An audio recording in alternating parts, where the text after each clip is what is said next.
Sorry, I'm trying to log into my Spotify so I can Oh, it's play okay. music. Take your time. We're just gonna do check-ins generally, and I'm trying to get my background off.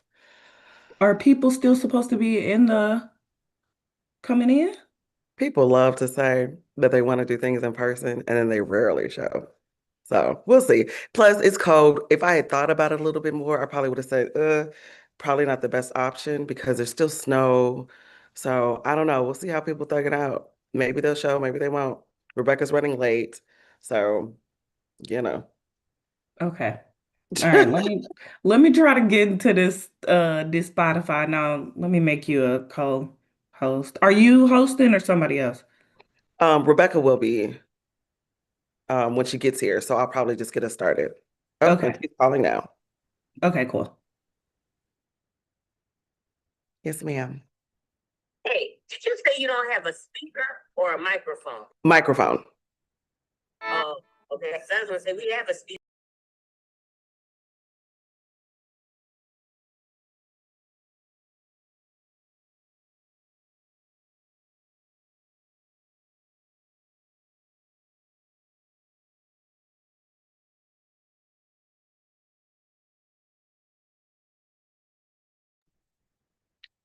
Good morning, everyone. We are just getting set up, so we'll play some music while we wait on people to come into the space and hopefully come into the center. Hi, Adonde. Hi, Sherry. Just Good morning, happy to Kia. be How here are with you? y'all, knowing it won't start for a bit. Just here to support. Love it. Good morning, Sherry.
Ain't nobody stopping my shine. They try to break me, try to take me out, but I got Jesus on my side. Hurt so bad I thought I would die, but ain't no power stronger than the one that came and laid down his life. And I got mountains to climb, but the enemy can't stop me, cause there's a calling on my life. So when I'm crying, don't last too long, cause he gon' step in and make it alright. Won't he do it? He said he would. Fight your battles for you, they gon' wonder how you sleep at night. Won't he do it? Yes he will. Anybody tell you something different, you know that's a lie.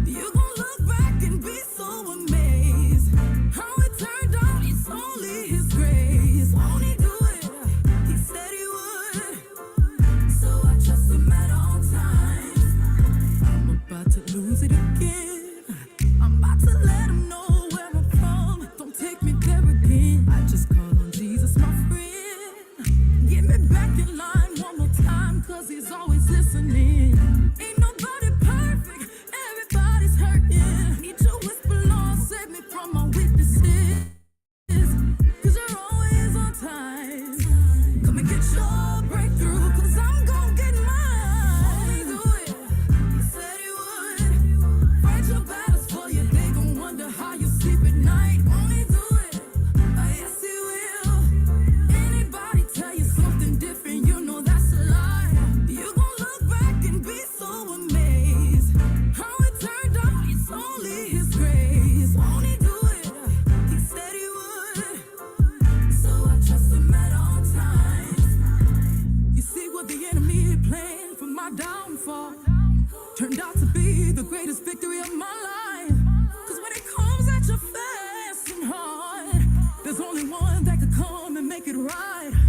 So ain't no need for stressing and crying, cause he gon' show up just like he did the last time. And the last time, and the last time. I know. Won't he do it? Won't he do it? Yeah. Fight your battles for you. They gon' wonder how you sleep at night. Won't he do it? Oh, yes, he will. Yes, he will. Anybody tell you something different, you know that's a lie. You gon' look back and be so amazed. How it turned out, it's only his grace. Won't he do it? He said he would. So I trust him at all times. Won't he do it? He said he would. So I trust him at all times. Won't he do it? Yes, he will. So I trust him at all times. Won't he do it? I know he will. So I trust him at all times.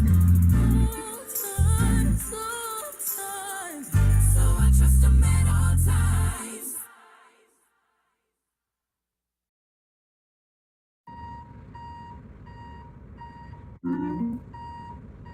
Hey,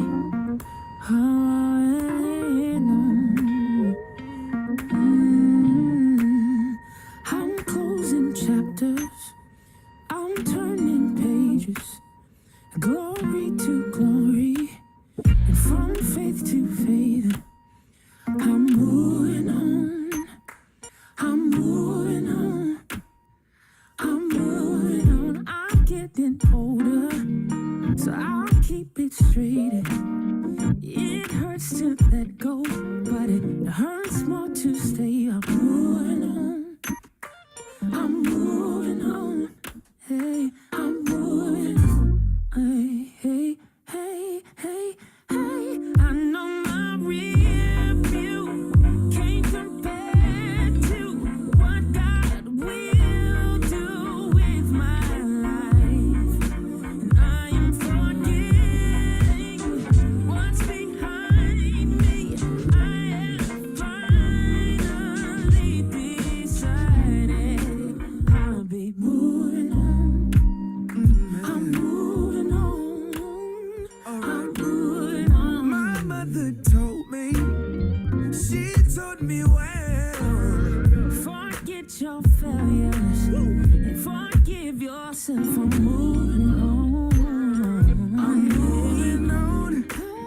I'm moving on. Hey, Hey, hey, hey, hey. I know my rear view can't compare to what God will do with my life. And I am forgetting what's behind me. I have finally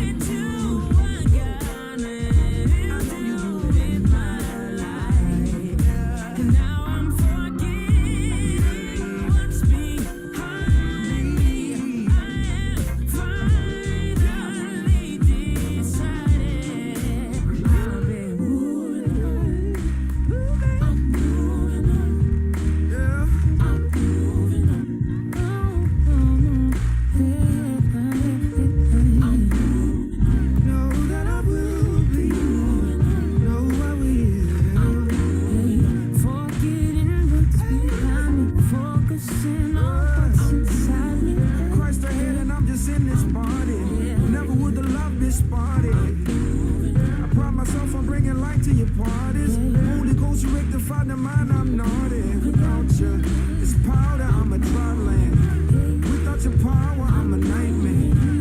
Nothing but trouble saying bye, man. Can't have too much on the diamond. My brother called me, I could cry, man. Told me we moving, I'm in God's hand. Yeah. Told me we moving, I'm in God's hand. Bring my moving truck in. Gotta go. Told me we moving, I'm in God's hand. Told me we moving, I'm in God's hand. Told me we moving, I'm in God's hand.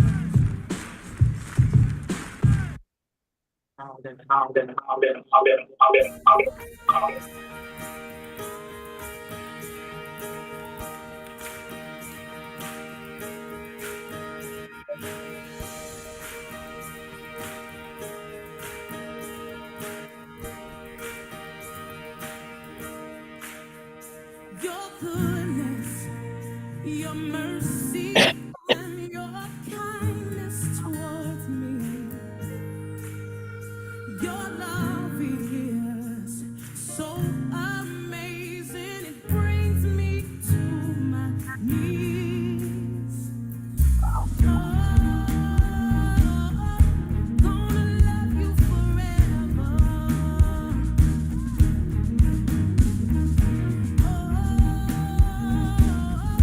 Gonna love you forever.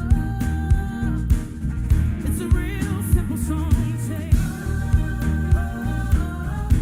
gonna love you forever. Somebody raise it loud now. Say, gonna love you forever. We're gonna do it again right here. Lord, your goodness, your mercy, and your kindness towards me. Your love is so amazing, it brings me to my knees. So I cry, gonna love you forever. Come on, sing it to him. Say, gonna love you forever. Every worshiper say, gonna love you forever. Come on, put your hands in the air, say,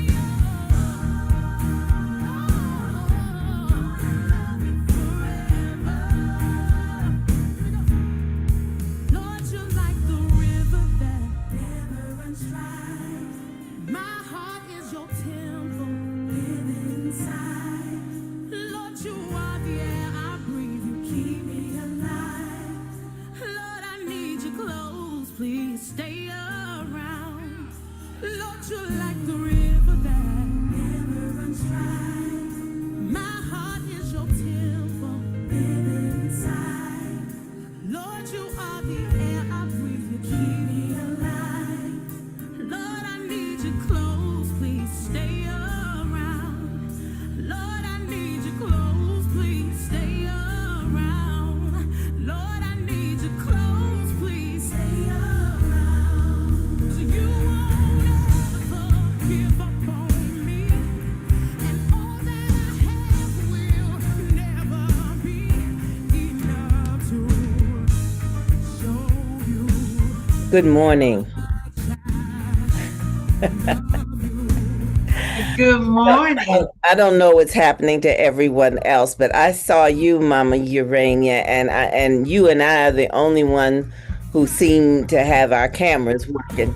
So I just wanted to say good morning to my sister Urania. How are you this morning? Good morning, Sister Maybell. And let me say happy birthday day. I don't know what day that is. I can't remember. It's the But 7th. it's the second. The Tomorrow. 7th. 7th. Okay. Yes. Well, happy birthday day, just in case I don't get to communicate with you. Hi, darling. How are you? Oh, I am blessed and highly favored. Looking forward to today's gathering. Yes, I wish I could be there, but these physical limitations keep me kind of close to home. I understand. I do. I Mm. hope everyone else is doing well. We have had a lot of snow and ice on this end, and I'm still trying to get my car out of the parking space. So I'm going to be making a lot of calls today. But it's good to see everybody. It's always good to be here at Spirit Rising. And we're always happy that you're here with us on any occasion. Mhm. I'm looking forward to the celebration. Indeed.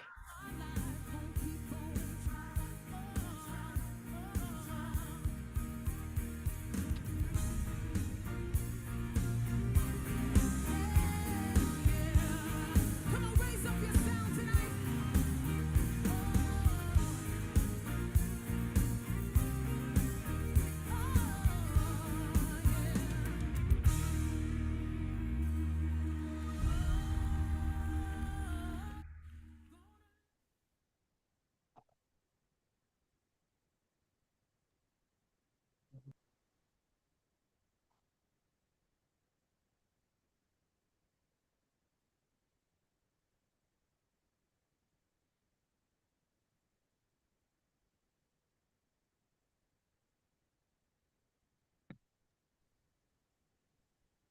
I guess Adonde is not on yet, so guess I'll play some more. Y'all got any requests at this point? Good morning, Latasha. Good Good morning. morning. Well, I tell you, if you got some Richard Smallwood somewhere up in there, I can definitely get some for you. because he's still with us in song and in praise. Anything you want to hear specifically? Well, total praise will work. Absolutely, girl. Total praise.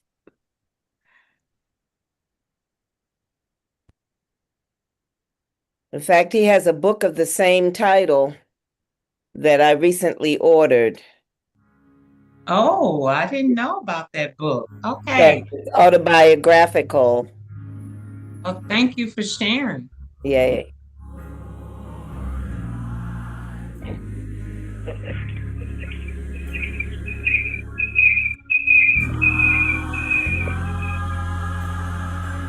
Are you connected?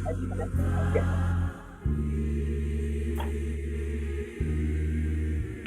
Good morning.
That song moves my spirit every time. Every time, every time. And the story behind it is that he was in a deep place of depression. And this was supposed to be a pity party song. And something happened. He tells about it in his autobiography. Something happened. And in between his pity party place and and actually making the song happen, it turned into a praise song. How about that? Wow. And in Wow. all things, That's praise right. God. Yeah. That's exactly right. That's exactly right. Mm. We're going to miss him physically, but he has left us a lasting legacy. Oh, yes. For generations yet to come. That's exactly right. For generations yet to come. Is that the birthday girl walking around there? Looks like it. It looks like it, yeah. Like somebody I know. Oh, I think someone that you are very familiar with. I Uh-huh. ain't calling no names. Mm-mm. I'm trying to send a message. This technology and me, we don't get along here. Oh, I gotta do that again. Happy birthday.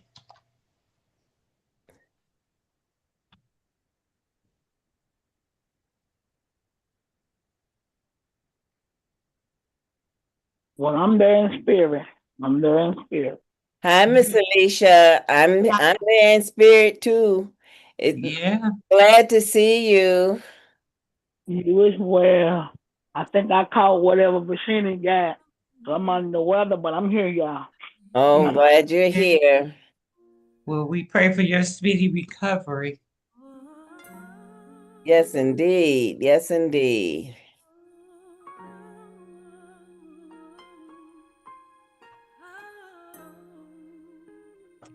Then no Bible can go through a technology through the website, a web thing. I said, "Ooh, that's a song." Yeah, it's going around, whatever it is.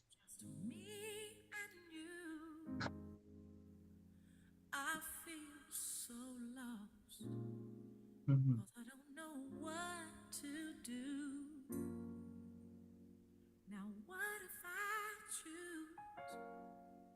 So it looks like the service is taking place in person at the drop-in center. Yes. I see.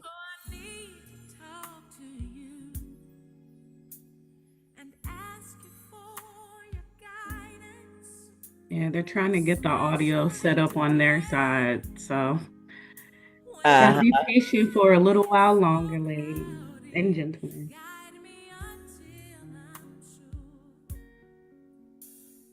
Mm-hmm.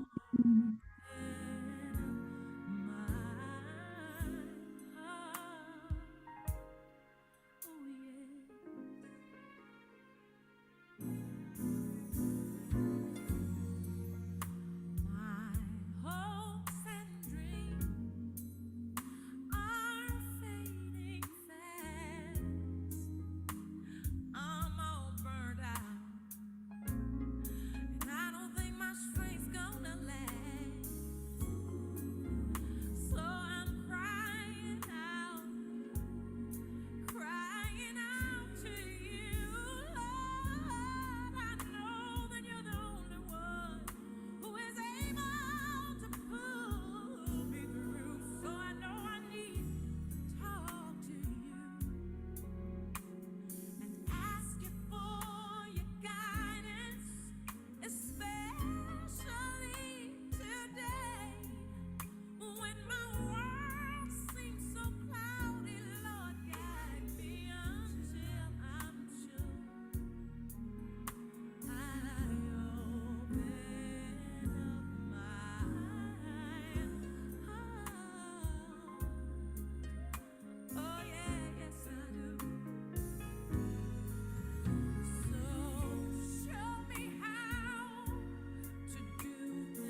Is that my daughter Stacy?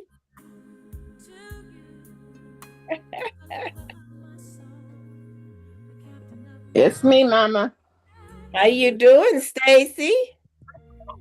I am counting my blessings. All right, that's what I want to hear. Counting my blessings. I have a lot of them. All righty. I'll be counting for a while. I know that's right. Yes, Stacy, you're drinking from your cup because your saucer. You're drinking from your saucer because your cup overflows. Yes. I like that. Yes. I feel that. Yes. I got a saucer and a bucket underneath the saucer. All right. Oh, running over. Yay. Are you ready for your sister to come this way on March 8th?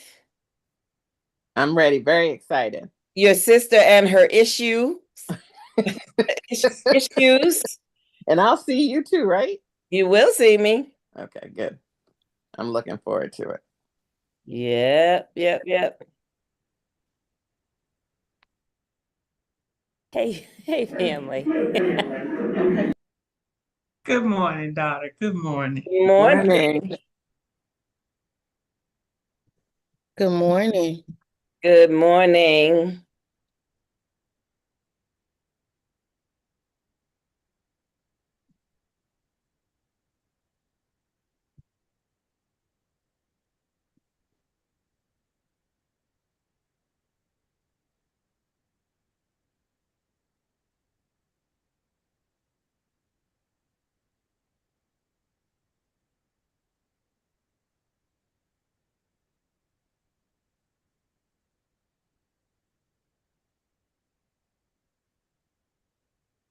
We still don't hear y'all.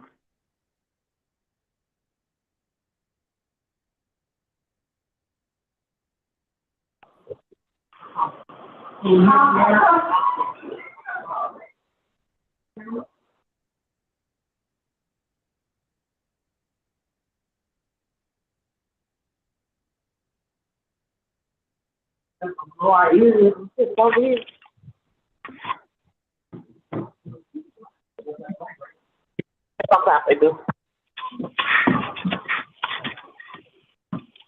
Hello? Can you hear me now?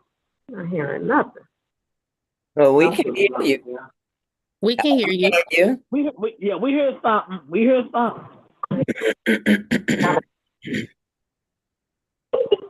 It's gonna be something with it's a lot of people in person on camera. I mean, on they Zooms in the same room.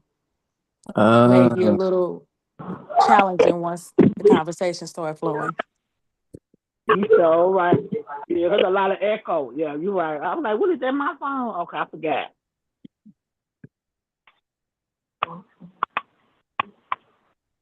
Do you think if we go on mute, that would help if we could all go on mute until we're ready to talk, to speak? It will help if the people at Empower Institute all went on mute while one person commences to talk. That's from my experience. Thank you.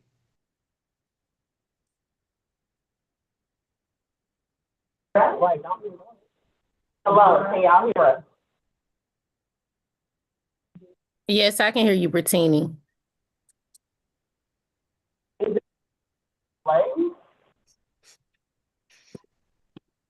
Yes, it's delayed.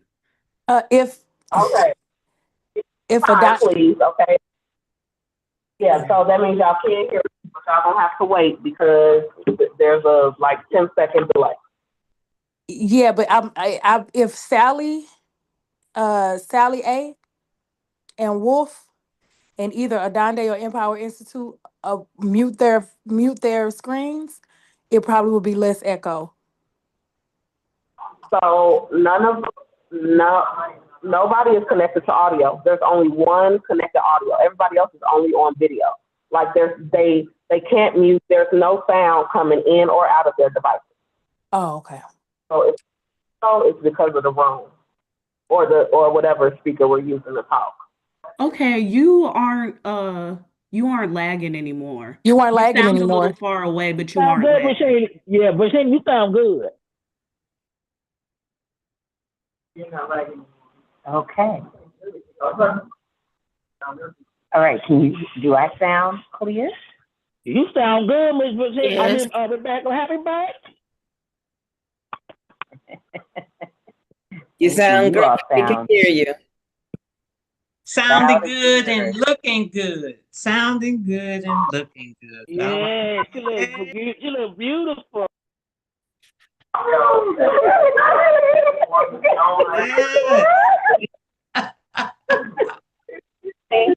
Thank you. My mama dressed me today, even though she's in DC and I am in St. Louis. Thank you, Mama. Are we coordinated? Are you in your mud cloth too? Come on now, stand up. Let's see. Okay. See? And I got mine too. We have matching mud cloth. All right, everybody. Welcome. We're going to get through this together. Okay, wait now. Hey, come on now. Beautiful. Yes. Yes. Love is so regal. Yes. Love it. That's what you call coordinated. Yeah. Right. Queen mother. Hello, family. It is so good to see you and to be with you this first Sunday of the month. So we are trying to calibrate temperature, sound, and comfort in this space. And if you see me put on more clothes in the course of our conversation,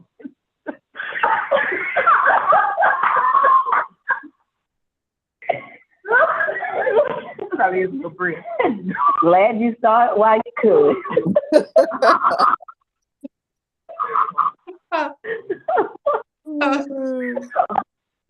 I was wondering why Bertini was all warm, wrapped up, and Wolf all hooded. Now I know. That's sweet. And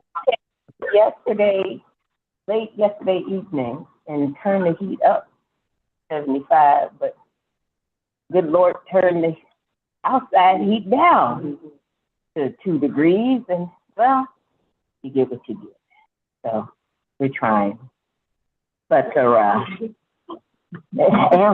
is a delight. It's a delight. Thank you all so much for showing up. First Sunday of the month, as is our custom. I want to ground us in who we are as a spiritual community. And so, Spirit Rising is a salon for the soul, a sacred space and community where our spiritual growth and our liberation meet.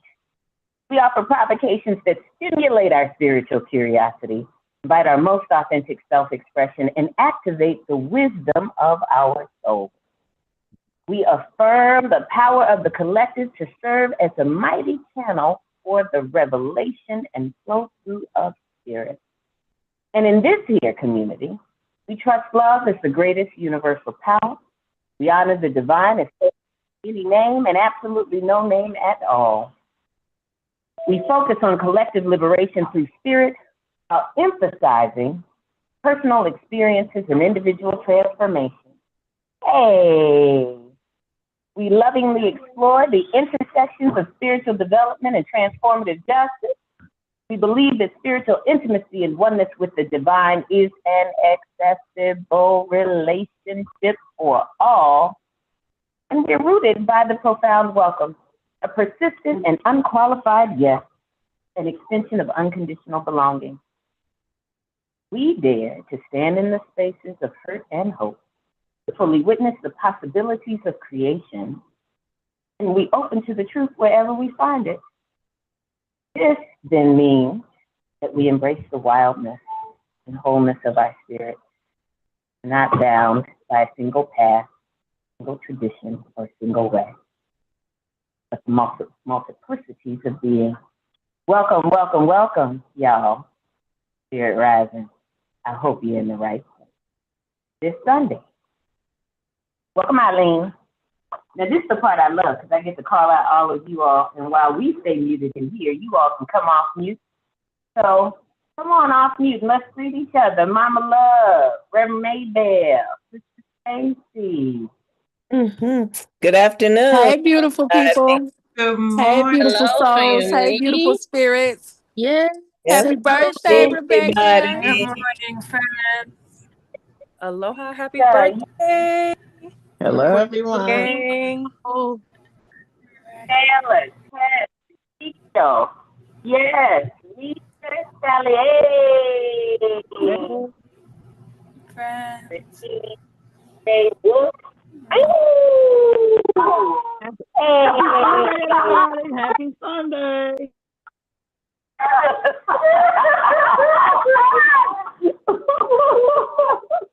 Oh, I am so grateful to be in the space with the holy healer who hailed from the heavens with wild song and servant and spirit walker and goddess of love and disciple of love and spirit of beauty and exploration and truth lover and truth teller of peace and love and wisdom walker and pathfinder. I mean, we up in here sick. Are we not? We up in here sick. Now, y'all, what I want to say. I didn't know what I was going to talk about. Change this title too, because I can. I didn't know what I was gonna say today. And Adonde reached out to me last night and said, "Hey, can I do a post for what you're gonna talk about tomorrow?" And I said, "Girl, I haven't arrived yet." And I asked, I said, "Do you have any recommendations, to help facilitate the message's arrival?" She said, "Well, what about the magic of love?" And she sent me this beautiful text. And I said, "Yes, that exactly. Now write that up and get that out. Tell them." That's what we gonna talk about. Hey, hey. Right, I said, then give us this message here. And so, Adonde, I have to say thank you. Headphones off if you want to. Adonde was the inspiration for the message. And let me tell you where her inspiration came from. And she said the magic of love. And then as I was writing, I was like, oh no, the power of love. And on the way, I was like, oh, the miracle of love, or magic, power, miracle, it's all the same in some kind of way. So we're going to be talking about that in some kind of way. But the inspiration actually came from yesterday. So a number of us were a part of the Rest and Restore Healing event yesterday that Freedom Community Center and Empower held together at Sweetheart. And when I tell you our community came out, I mean, they showed up big, and it was so beautiful. It was so, so, so beautiful. First of all, we transformed Sweetheart so much that one of the participants, once we took everything down, said, "What the hell? Like, this is what it looked like?" Because we had indigenized, we had Africanized, indigenized the space with rugs and cloths and boots and plants and art and all the things to create what felt like a sanctuary, right? But an accessible one, not the kind of sanctuary that's high up on the mountain people are afraid to go to, but ones that people can get comfortable in and find their space and place in. And our intent was to just love up on our community, because many of us have experienced in these last months and weeks and days a lot of challenges. And so we wanted to create a space that could feel like sanctuary, where you could get some tension relief and some ease in the body, where you could rest and lay down and be reminded that it's okay to pause, to honor the Sabbath in whatever ways feel appropriate and helpful to you. that you could create, that in the midst of what feels like we have no power to stop, we are still creators. And we can still create what we need in the world. And so we had art and creative space, and we had rest space, and we had yoga and intention release space, and we had listening space where people could sit and just be listened to with an open heart. And we had yum yum space, because it was, after all, a restaurant, cafe, and they had all the goodies. So it turned out to be a really beautiful day, a long day for some of us, a really beautiful day. So we encountered in every turn and every person, love. Love. Shared love. We gave love. We laughed. We moved. We had drum circle. We cried. All in public space, y'all. Not in the privacy of our domicile, but in the village square, where we could be witnessed and held and joined, right? Could be joined. We could be met in whatever we were feeling. And so I'm not surprised that Adande came away with a reflection on love, given that we had just drunk deeply from the well of love. And what a great way to prepare us for this month. Hey, I mean, yesterday was absolutely beautiful in preparing us for this month and what this month holds.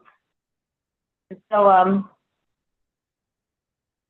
going to anchor in that today. And I'm going to start with a prayer. So if you would, in whatever way you acknowledge sacred that always is and always will be. Divine One of love, you whose heart exists in all, and whose heartbeat pulses through the rhythms of the universe, come by here today. Kumbaya, kumbaya. May we, the passionate and devoted, the wounded and disbelieving, the scared and the courageous, the demanding and the despondent, the broken and the blessed, catch the scent of you in the air. May we hear your calling in our longing. May we taste your flavors on our tongue. May we feel your truth deeply in our viscera. And may we see your presence in our faces daily. Thank you, Divine One of love, for your unwavering commitment to our growth under all circumstances and conditions, and for your ubiquity in every expression of life. Ashe, Asheo. Asheo. I hear, come by here. Come by here, oh love. Come by. Come by here, oh love. Come by. Oh, love. Come by. Right? Right now, we come from folks who say, kumbaya, kumbaya. Kumbaya, God, kumbaya, right? And that's coming from people who, you know, that's coming from some people who were looking up and around it and didn't see love, didn't see the love represented, you know, but who believed enough to say kumbaya, right? And I'm saying it in a way that isn't just an entreaty. It feels a bit like a what? A demand, kumbaya, right? I'm just trying to help us remember that. Just remember that we are of the kind of stuff, of the kind of soul stuff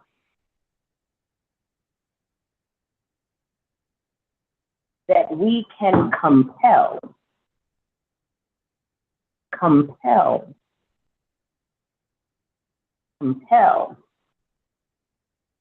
summon the spirit of love. summon and compel his presence wherever we are. You believe that? You believe that? I hope you do. And if you don't, we just gonna practice today. You know what I'm saying? Next time you in the thick of things, it doesn't feel like love. It's about kumbaya. Kumbaya. We have the power to summon the spirit of love wherever, whenever, however we are. And it is appropriate that we do so as the very first Sunday of this month. Why? Because this month is special. It's special. Now, I said to Brittini the other day, hey, did you know it's the 100th, y'all, anniversary? What's the 100th anniversary of Teacher? That month. Hey! You need to just drop mystery. I said, Nika, what is the 100th anniversary of? She said, Black Month. Right. She said, Black Month. That's right. This month is special because it's the 100th anniversary of Black History Month, which was founded in 1926 by Carter G. Woodson, who was the founder of the Association for the Study of African American Life and History. And when he founded it, it was Negro History Week. You see what I'm saying? And that was saying something back in those days, 1926, right? It was Negro History Week. And what I'm struck by is, as I weave both this sort of homage to Black history and to love, what I'm struck by is that it served then and continues to function now as a radical act of self-love and cultural affirmation in a world, quite honestly, that is dependent on but dismissive of our collective values. Ebony. You know, just because I can, right? That it's the 100th anniversary of Black History Month, which is a radical act of self-love and cultural affirmation in a world that's dependent on but dismissive of our collective values, right?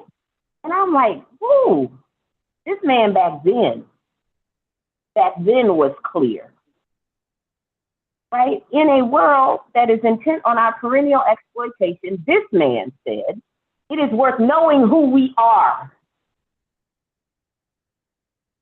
Right? Self-knowledge. Know who you are. Please, let's cut through the confusion and the bullshit about who we are. The stories we've been told are not true.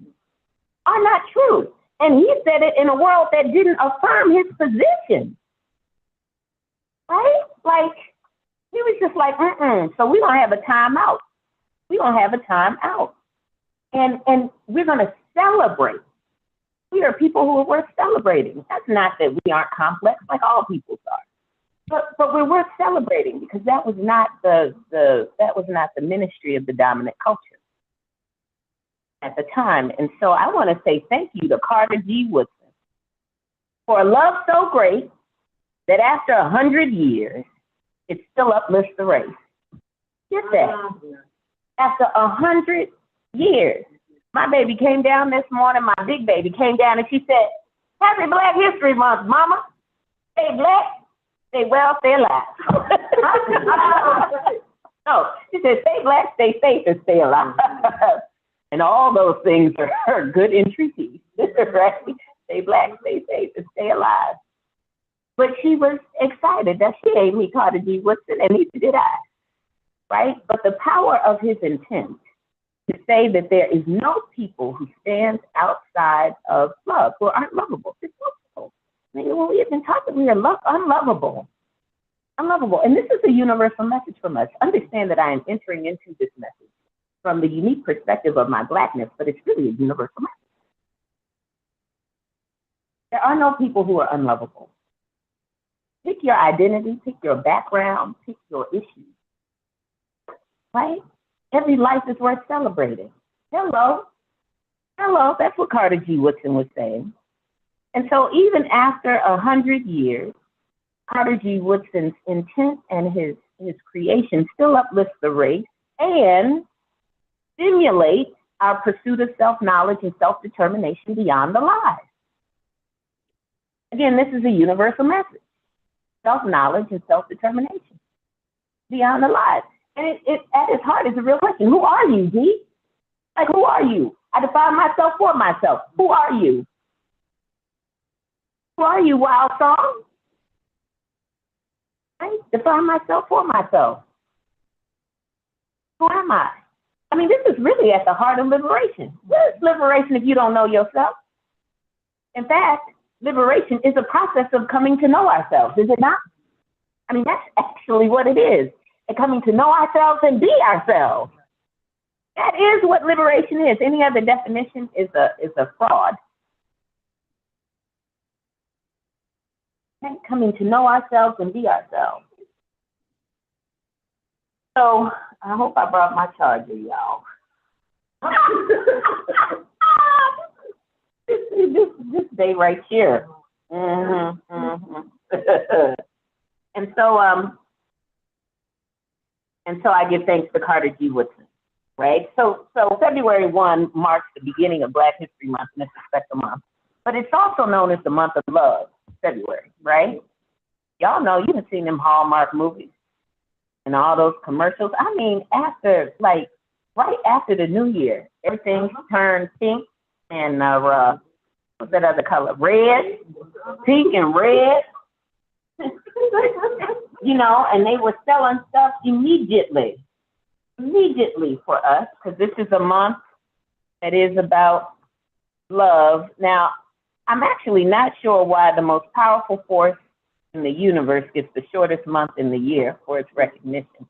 But, you know, that's just me asking questions. No matter, today, I get to weave together the elements of affirmative Blackness and transformative love into a reflection on the miracle of love as celebrated through Akoma Day. Who here knows what Akoma Day is? Come on, put your hand up. you just who knows what Akoma Day is? There ain't no hands go up. That's all right. That's all right. Your cultural garden is about to bloom. About as much teaching as I'm going to do today. The rest of it is more inspiration. And hopefully my computer will pass you all. Anybody have a Mac charger? Okay. I have a US. I'm sorry, you all. I didn't realize.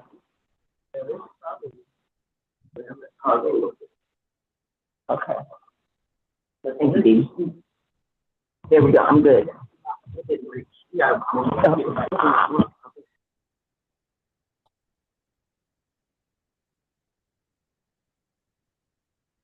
Okay. No? Do I need to move? So I'll give us one moment.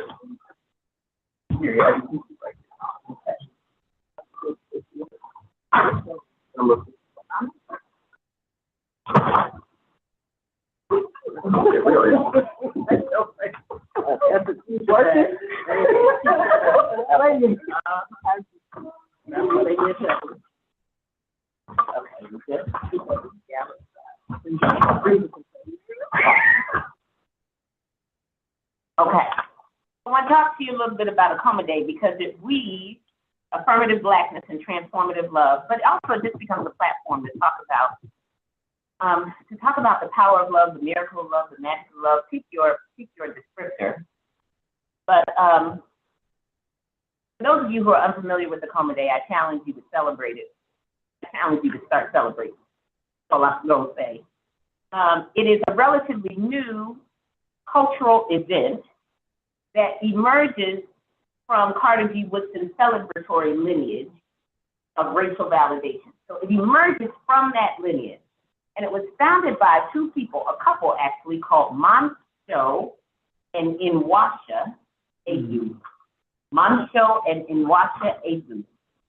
They are a married couple, Black, who are therapists. And they have a heart for community. And so Akoma Day, I don't know how old it is. It's not more than 20 years old. But it serves as a replacement for Valentine's. A cultural replacement for for Valentine's Day because it's like Valentine's Day is sort of bubblegum pop culture love, and they're inviting us into the thickness of love. And so it centers intimate relationships and how they create healthy families, healthy neighborhoods, communities, and people. If you don't get healthy, or how do you spell it? Akoma, A-K-O-M-A. Akoma. Akoma Day. Yes.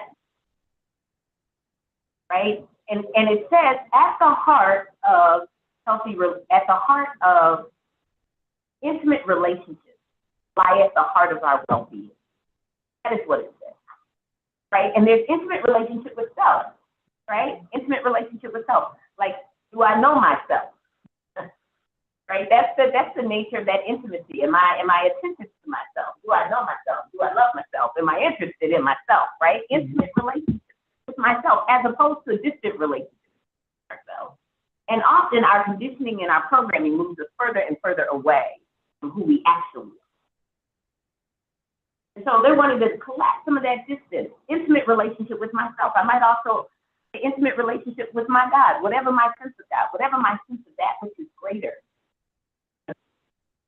I have an intimate relationship there. And it says these intimate relationships then form a strong foundation for family, for neighborhoods, for communities, for nations. And though Akoma Day is technically recognized on February 13th, it actually functions like Kwanzaa. It has a 7-day observance. Get that. Okay? A 7-day observance. And so it's a 7-day holiday. It's some new math because people celebrate it on the 13th, but it runs from the 14th through the 20th. Okay? So just, ain't that some stuff? Right? So it encompasses, it picks up Valentine's Day and continues to move on. And it is anchored by 7 virtues and 7 principles that promote what they say is Black love and culture. Though again, when you hear them, you will find that it is universal. Right? So using cultural identity as an entry point into universal phenomena. And so these virtues and principles actually work in pairs. They work in pairs, combining practices with principles. I like that. There's principle and there's practice. And that then unlocks the power of love to transform life. So when I tell you these things, because they're like, hey, if you committed to this thing, it ain't no lightweight thing, right? Like if you want to experience the fullness and the depth and dimension of love, you're going to have to do something, right? And so I'm going to just give it to you for a moment. They start on day 1 is flexibility and unified purpose. Love is going to make you get out the box. And that's a heck of a thing because there's so many powers and principalities working to keep us in the box. Right? But if you want to unlock the transformative power of love, then we're going to have to adapt. We're going to have to adapt. Right? And life, in many ways, invokes a series of adaptations. Circumstance and conditions to other people and their needs, to our own growth and our own evolution. But real love isn't rigid support. Who needed that message? Real love. In fact, it's quite the opposite. Real love asks us to get flexible and to move through our rigidity. Right? And that adaptation, it asks us to adapt, but the power of that when we have some shared goals. So this sort of flexibility and unified purpose is about adapting to shared goals. What is it that matters to us? Not just what is it that matters to me, but if I can also hold both the what matters to me within the context of a larger we, what matters to us. And that will actually get me to behave in a way that is It's in service to the whole. It doesn't exclude me from the whole, but it invites me to reach through myself and to others. Are y'all still with me on the coma day? You know. So we're starting with this grounding, this real grounding in love. And the second day, day 2 of Akoma Day, features patience and unified love. Patience and unified labor. I got that wrong. I said unified love. Oh. Unified labor. Patience. Patience. Woo!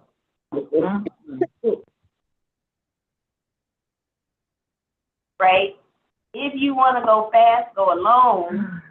But if you want to go far in love, hello, you got to go together, and you're going to have to slow down.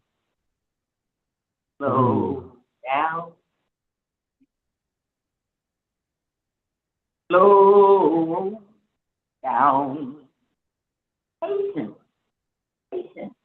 Anything worth having is worth cultivating. Easy in, easy out. Right? And so, love is a process. I believe it's the invitation in this day too. Love is a process. And that's a hell of a thing in a culture that is fascinated with instant love. Right? I saw her for the first time and I knew.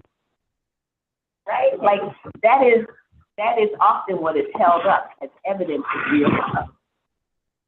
But the truth of the matter is that love is a process and a practice. And it requires I know you want it now. I know you want it now.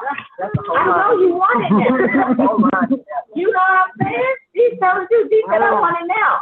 But if you gonna keep it, you gonna have to keep choosing it. You can want it now, but you won't keep it long. If you're not patient with it. That's a word. Hello? You know what I'm saying? It's worth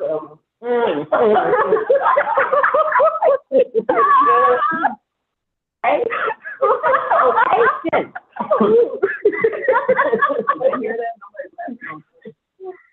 Patient. But they combined what the Adus did, who wrote this, is they actually combined patience and labor. Now, this is an interesting thing. They didn't just say, wait on love, y'all. You know, you just say you gonna have to do something. Right? Love is an action verb. Right? Working together, and their explanation about this is that we work together with endurance. This is an endurance.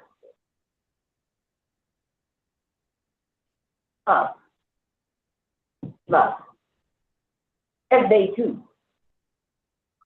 I mean, we got 5 more days to go. Right? This works. This works. This is the 33rd year of Akoma Day. Thank you, Christina.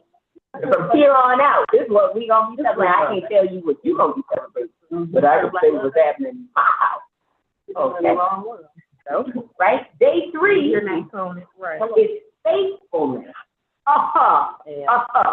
And unified transformation. Faithfulness. Faithfulness.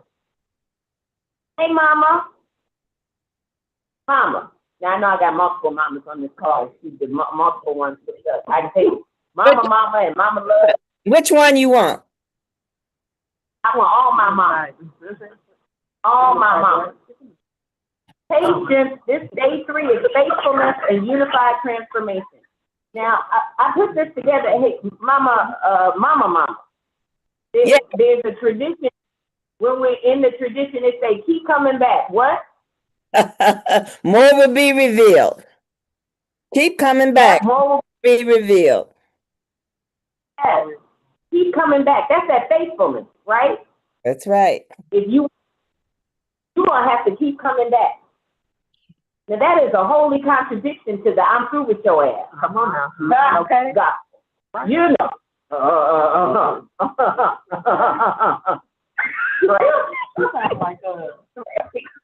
I'm through, right? Or, you know, when you try to develop a new habit and you faltered on the 4th day or the 8th day or the 10th day, and you were like, I'm through. That makes her, she ain't mean this. So she said, look, I gave you a title, you straying from scripture. That's what happened. With my inspiration. Right? I got that iteration. Right? There you go. But it said faithfulness. You have to keep coming back. Now this is something, and I feel it, because when I first began meditating seriously, after the 3rd week, you know, when God had not shown up, you see what I'm saying? I had sat down and only the monkey mind showed up. Like, I was done. I was like, this ain't real, right? This ain't. I don't know what those monks and stuff were writing about. They were confused. Okay, they were just perpetrating a fraud. After my whole 3 weeks of effort.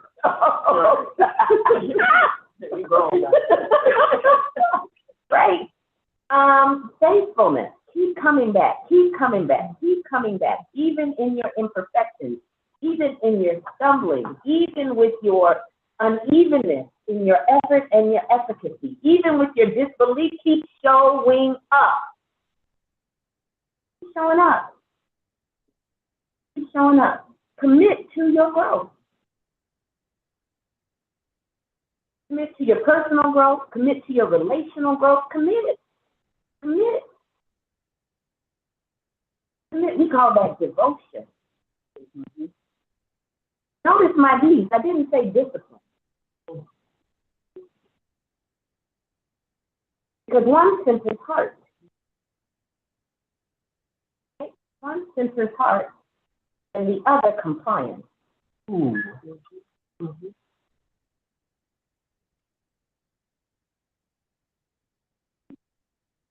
So, patience. Oh, that was day 2. Faithfulness. I'll get my days mixed up. Oh, mixed up. Right? Faithfulness. Day 4 is about consistency and unified fruit. Positive results through steady effort. Consistency. Faithfulness. Consistency. All of it builds. There are distinctions, but they are interwoven, these things. They are building a fabric and a frame from which to experience and express a life of love. Can we be flexible? Are we willing to adapt? Are we willing to change? Can we be patient and work together? Are we willing to tune to it, allow it to work in us and on us? Can we be faithful so we stay put, even when there's discomfort? When I say stay put, I'm not actually talking about your physical location. I'm talking about your availability.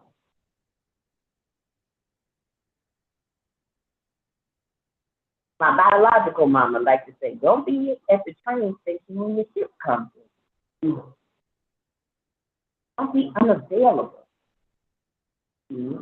What it is you most desire and need. And often when we are unavailable, it's because we're rigid. It didn't show up the way we wanted it to show up or thought it would show up or how it would show up in the dress or the pants that we expected it to show up. Didn't show up on the day we thought it would or come through the person we thought it would.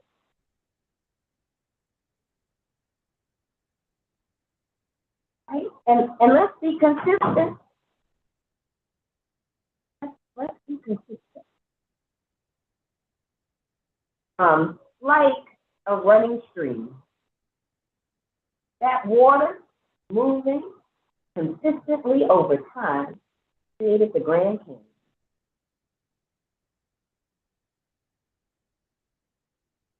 The consistent presence that's shaping the landscape of our life? What are we consistently or not? Right? Real talk. No, real talk.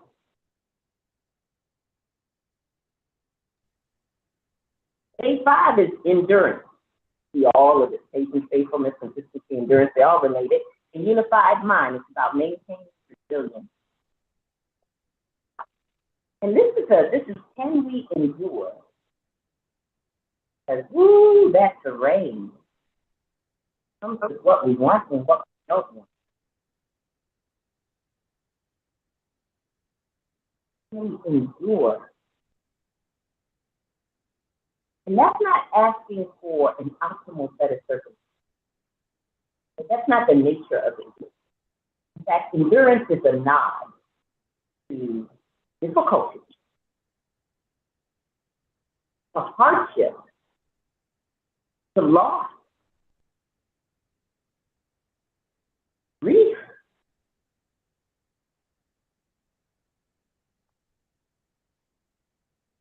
And love will take us through all of those terrains. It will not for us.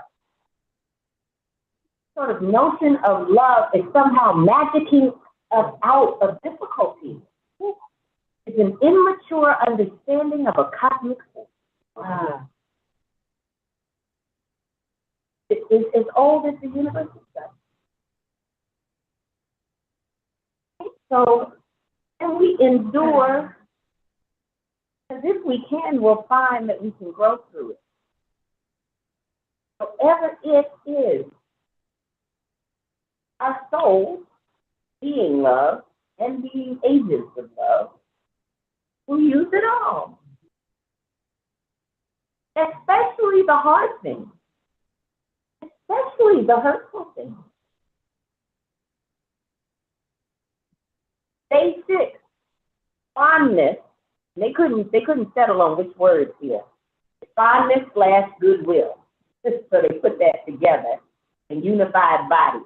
Now this is their sly nod, physical intimacy and love. So, they try to figure out how to get that in there, right? And so they talked about, for day 6, it's about showing love and care, physically and emotionally.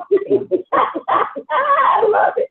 I love it. But what I love about this is that love is expressive. Right? Love is expressive. So there is, yes, an emotional component. There is, yes, a physical component. Right? Love touches us. Right? It touches us, and it touches through us. It represents itself through us. So fondness and fondle have the same roots, but I'm going to stop there. All right. I love this, right? And unified body. Now this is, I'm just sitting here for a little while in this unified body and the fondle or the fondness and the goodwill because real love doesn't take us away from ourselves. It doesn't ask us to negate our body. It is not a transcendent phenomena alone. It is immanent. It is in us.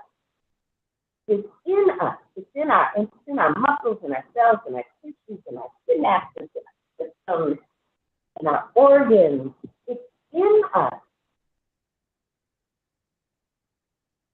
And I really love this as a contradiction to so much of what I was taught in the church, truly, about the purity of love, which really sat on the theology of uncleanness. Right? That was really peddling that we as bodies are unclean. And this is saying, no. Your body is deserving, your body is clean, your body is lovable. And love expresses through our presence not just in some disembodied spiritual way. Who on this call hasn't needed to feel love? Hey, look, hasn't needed to feel it. I mean, like, feel it. Feel it. Needed to be touched by it, needed to be held by it, needed to be reassured by it, needed to have it in your body, on your body, from your body. There's nothing dirty or wrong about that.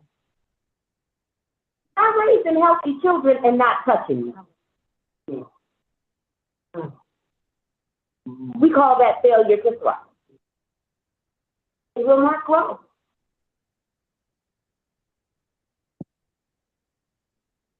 I like day 6. Good enough. That's a good day. Then there's day 7. Forgiveness. It's the last day. Ooh, in October day, the last day is forgiveness. Forgiveness. Forgiveness. Forgiveness, a unified spirit. Forgiveness. Releasing negativity to foster healing is the energy. Because if you've had to endure, if you know what it is to suffer,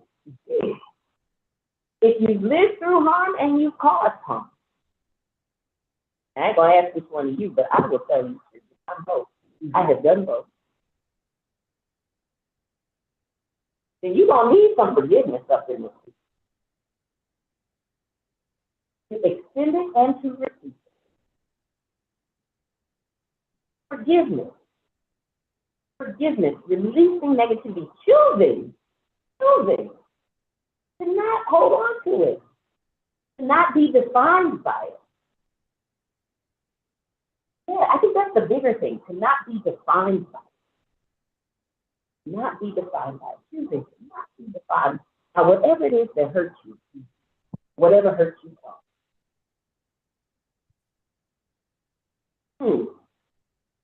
Forgiveness. Now, the mama that raised me also told me on my wedding day. She waited till my wedding day. I mean, Mama, you might have told me this before my wedding day, but I remember it on my wedding day. You came into the back of the church and you saw me, and then your face cracked. You start crying, and then made me mess with my makeup. I start crying, and you said to me,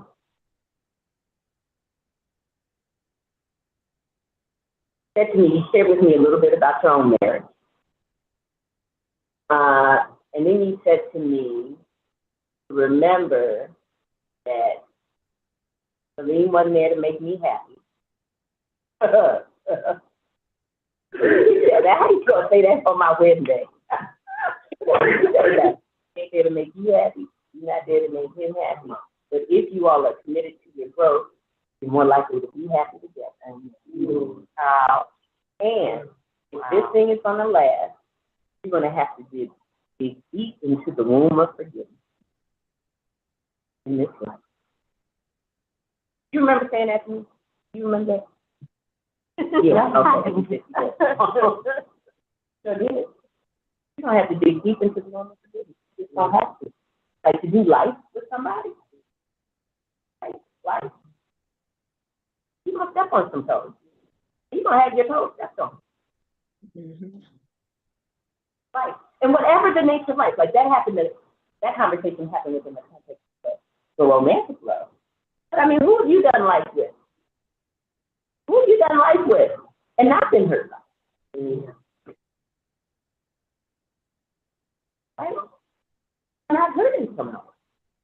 So these sort of long and enduring love asks us to encounter the difficult terrain, but not to be stuck in it. Because it's the unforgiveness that settles in the rigidity. And that poisons us. And it took me a long time to figure that out. I know Nelson Mandela said something about it, and so did Marianne Williamson and such. But their words didn't mean a whole lot to me. You know, they were signposts. They were surrogates for my own coming into this. You all know I have 3 commandments. I don't do 10 because you heard me say I can't remember. I got 3 commandments, and they are love, is the first one. Love anyway is the second one, and love always is the third one. Always, ALLWAYS, right? In all the ways, multiplicity of ways, and always, eternally, right?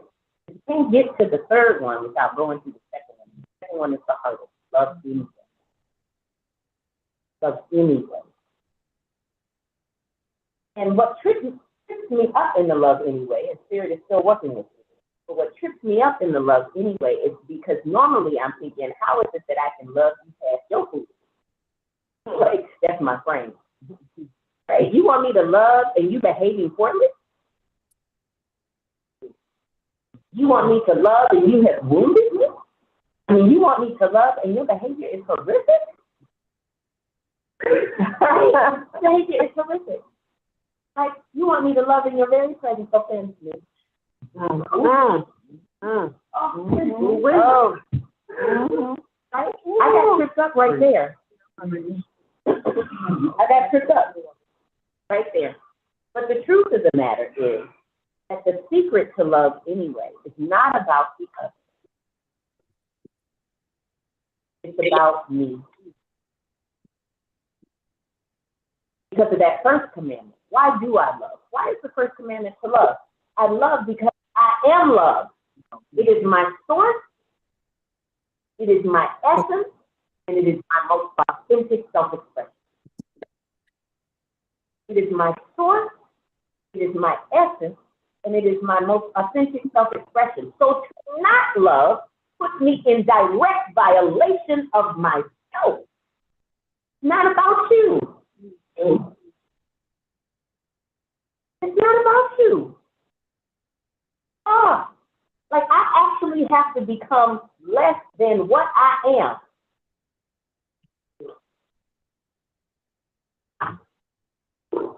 To block the love that I am. I actually have to turn off and disable parts of myself. And y'all, that's a cancer. It's a cancer because it spreads. You know, if I disable now, I can disable you and you and you and you. And the other thing is, I disable with aspects of me. It's not just you. Aspects of me I don't like. I'm like, they love you. But I think that the only beings that are unlovable are outside of me. I can't love the part of myself that caused harm. Why? It's the part of myself that most wants love.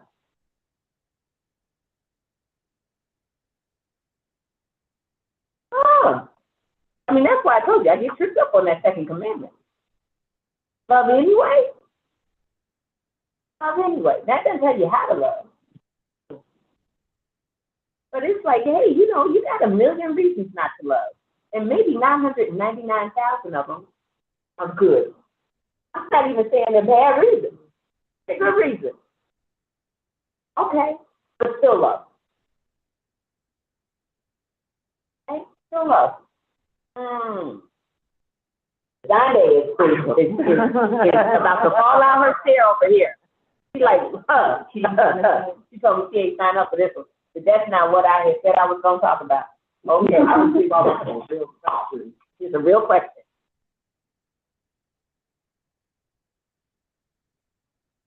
Can you love and acknowledge that you do not like or dispute things? Or does that fall under, you say like not loving the person that I don't like, okay?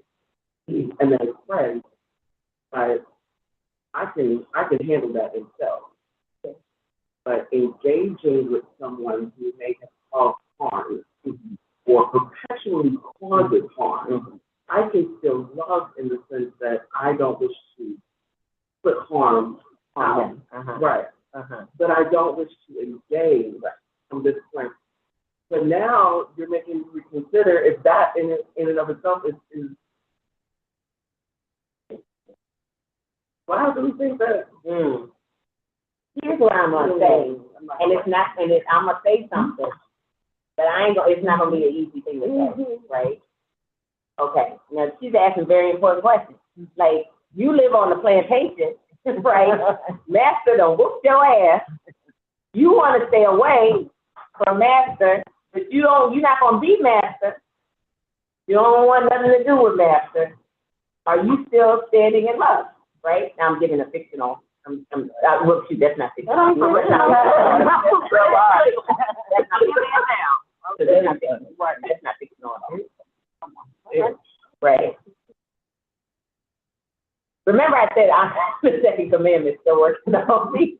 I'm still in process, y'all. I'm still in process. But here's the thing. This is where love trips us up in our desire to maintain this of our faith. And that is, in truth, deep truth, there is no separation. Only the appearance of such. And so what you can say is, I do not wish to cause you harm. And I'm not yet ready to engage. But I believe, and this is a belief, so you take it or not, Adante. I believe that in the course of eternity, not a lifetime, that distance collapses.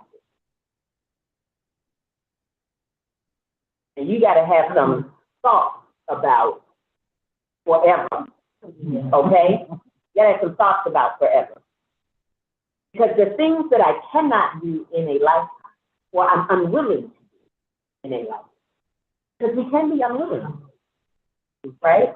Which is different than incapable. Right? My experience, my belief in soul, often says that I get a chance to come back around to that experience. Because in the course of wholeness, there is no separation. No separation. That's it. That's a hard one. But, like, you know, yeah. I come back to engage. I engage. I might engage in a different lifetime. I might engage in a different setting. And we might just keep and working it through. But love isn't operating on a timeline of you got to get it right within this thing. See, when I talk about these 3 commandments, I'm really talking along to you. I'm really talking along. How many lifetimes has it taken for me to actually believe on love? How many lifetimes does it take me to meet an infinite number of conditions, circumstances, and to love anyway, to still choose faithfulness to the love I am under those? Oh. Now, of course, again, I'm giving you my own cosmology and probably my own theology, but it is my own understanding. But I believe that which I am in conflict with,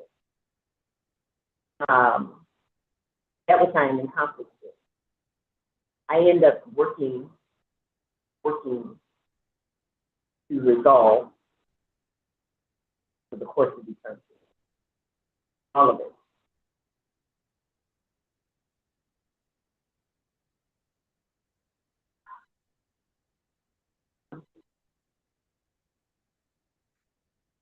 You know, Master might just show up as my child in the next life, where I have the authority.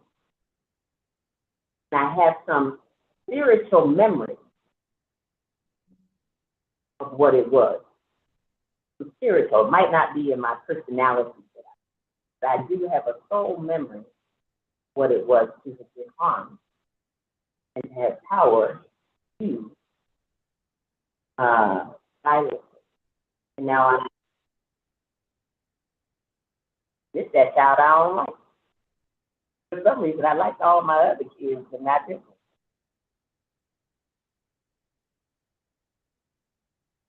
What I do with that? I don't know. I'm just complicated. I'm complicating it because sometimes the neat resolutions we get have some assumptions about them. One of which is all that gets done in a lifetime.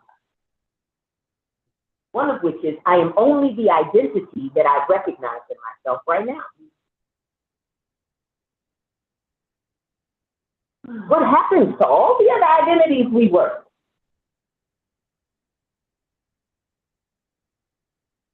In the course of eternity. I mean, we're complex. I'm just lifting it up for us to. In this framework, there's no evil. There's just harm. Yes or no? Yeah, there is no evil if the definition of evil is that it is beyond redemption of love. No, in this framework, there is nothing that is beyond love. But again, it's a long view. Yes. Yes. Oh, they did not. So in this lifetime, like in Buddhism, we believe that it's all benevolent, etc. and so forth. But in this lifetime, what does the love say about self-defense? Like,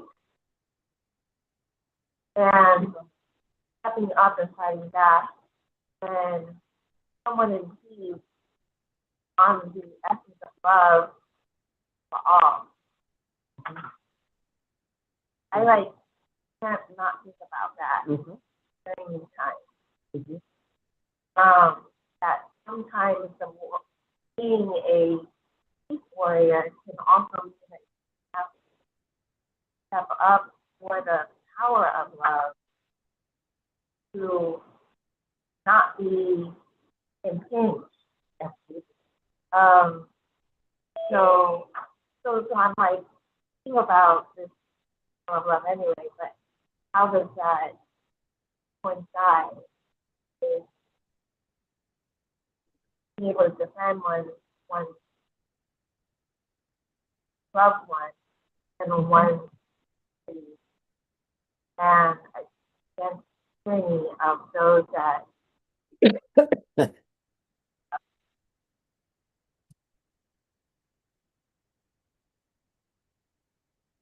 embrace the understanding.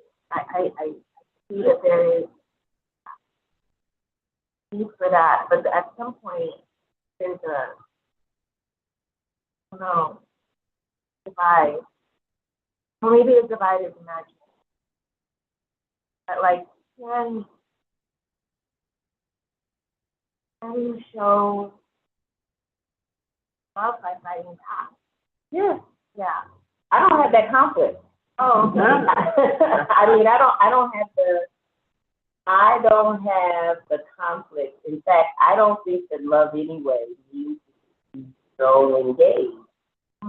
Like when I think of the many freedom fighters that I hold in high regard, they have leaned into those places and spaces of hurt and harm, not denied them or shied away from them, not pretended that they didn't exist. Right? And so much of their ability to be effective was that they took with them a greater belief, a deep, deep, deep and powerful belief in their sovereignty, in their right to be, in their all of those things. And they stepped into those places of hurt and harm. And they fought courageously, and I would say lovingly, right, for what they believed. Right. I think the part that makes it difficult for us. Remember, I said that this task asks us to get clear that we, in the forgiveness, that both the hurt we cause and the hurt we experience do not define. This is worth teasing out in the question. because where I get confused, and that's why I'm still a work in progress, is that those who I perceive as hurting me, I often define them by the pain they inflict. And so I reduce them to only that. And in my reduction of them to only that, it becomes easy to engage them or to distance myself from them and to ultimately objectify them.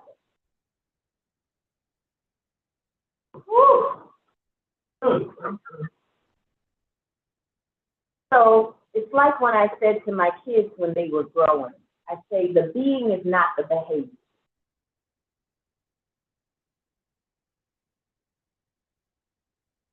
It's a nice thing to say, but it's a hard thing to believe.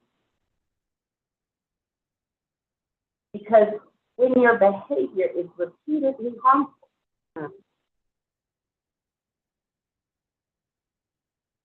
what I end up believing is that you are your behavior. You are now the embodiment of harm. And that is all you are. And it becomes easier for me to seek to destroy you.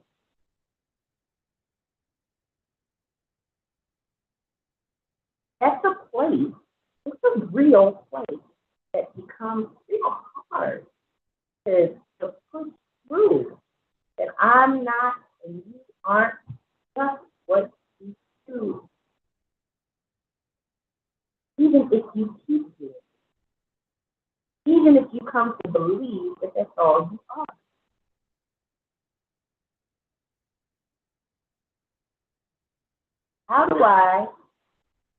How do I see that there is love even in the places of most injustice? And I haven't figured that out. Right? So I'm not here, when I said I'm a work in progress, in some ways I'm telling you more of what's an aspiration than an operation in my life. But just as I can, just as I know that I am more than what I do, how do I remember, especially when you are talking, that you are too? And what does that mean for the range of choices that I believe are there?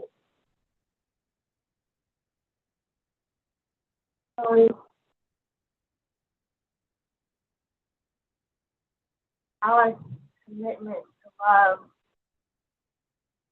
inspired by the connection that there is still humanity in the oppressor. For me, I believe that there is love in every being. In every being. And the thing about life is that it'll test you. That's the thing about life. You actually believe there's love here. Right? You actually believe there's love here. Like, it's going to test me. So sometimes it's easier not to, to have a different frame of reference. But in the one that I am choosing,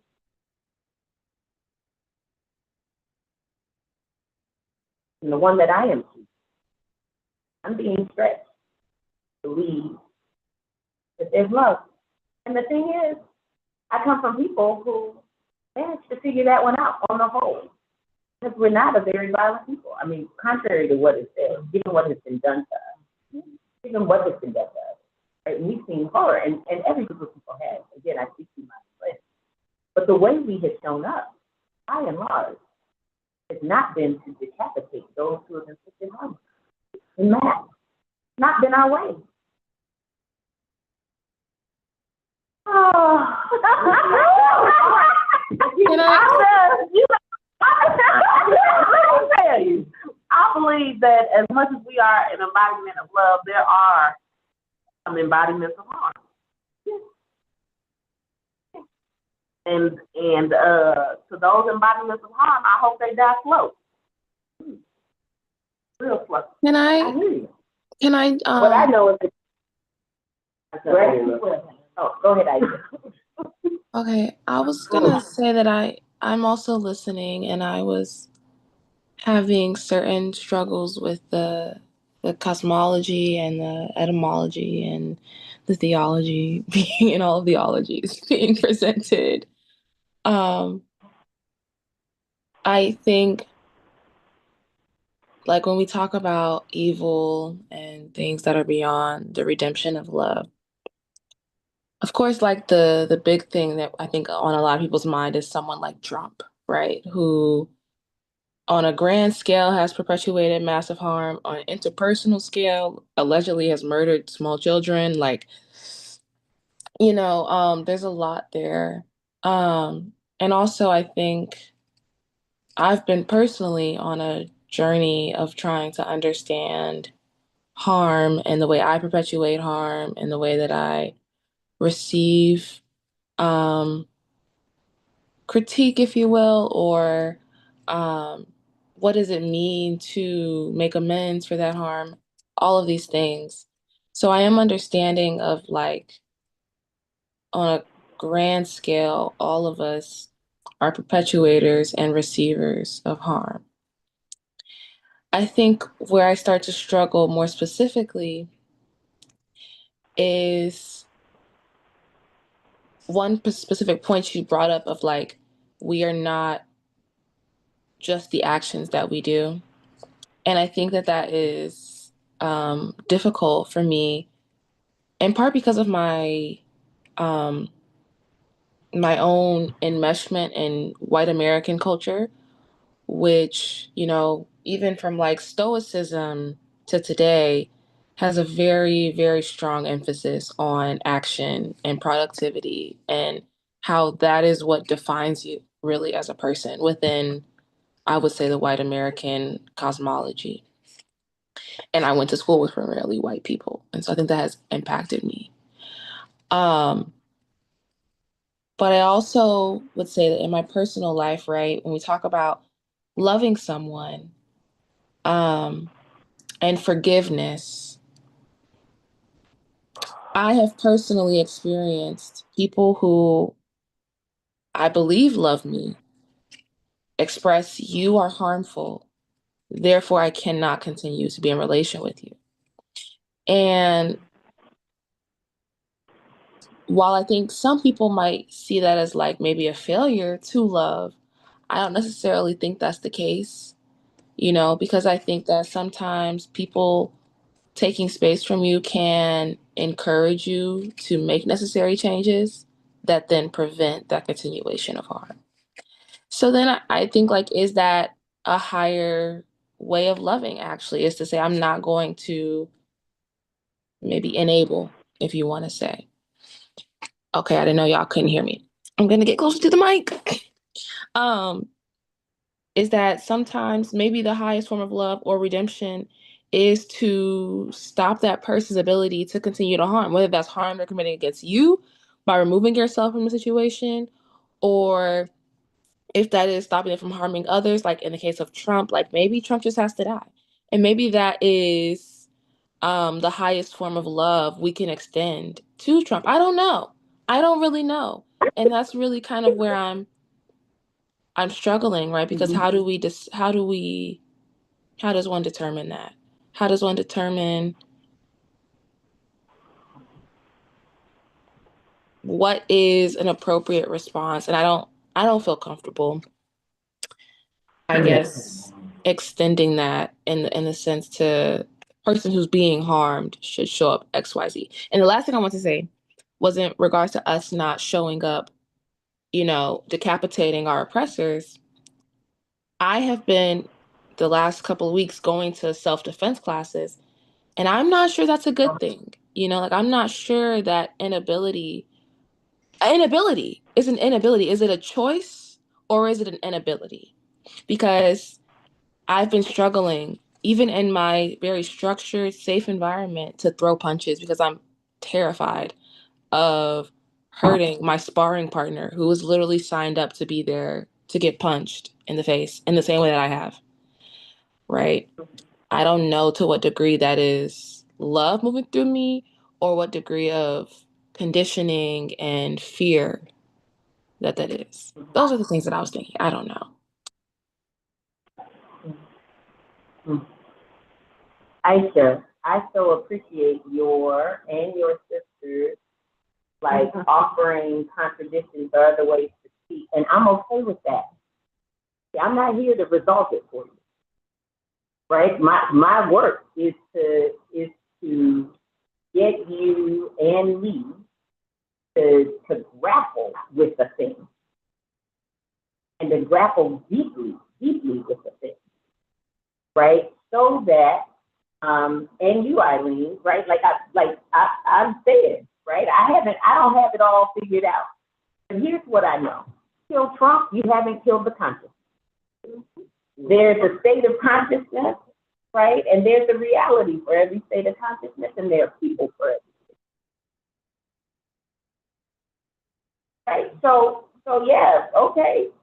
Then what? What do we do? What do we do with dis-ease in the collective consciousness? Yeah. What do we do with that? Right? You had so many good points.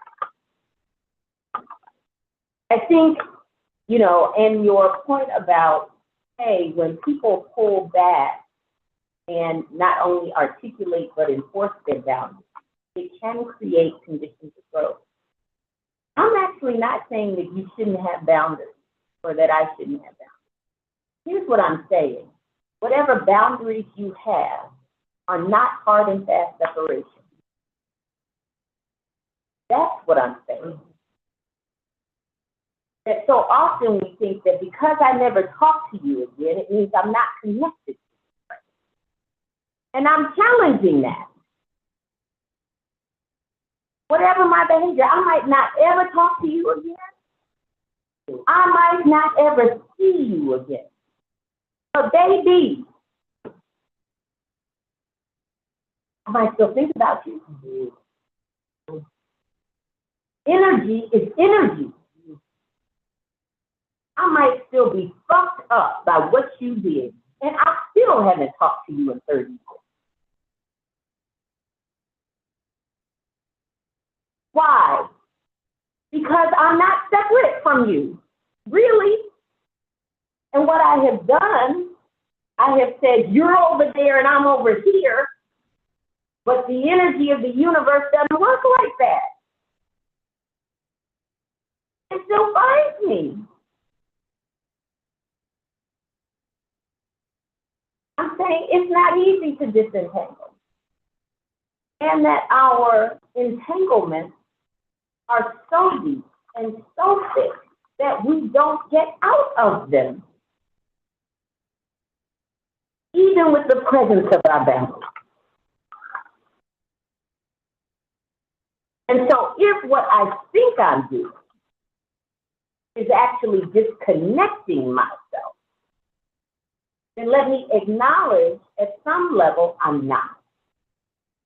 I'm protecting myself for now in the best way I know how, given the state of consciousness that I have and the conditions that I live. But when I say there's no separation, I mean it.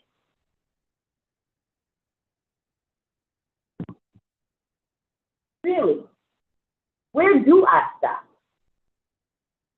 Where do I stop?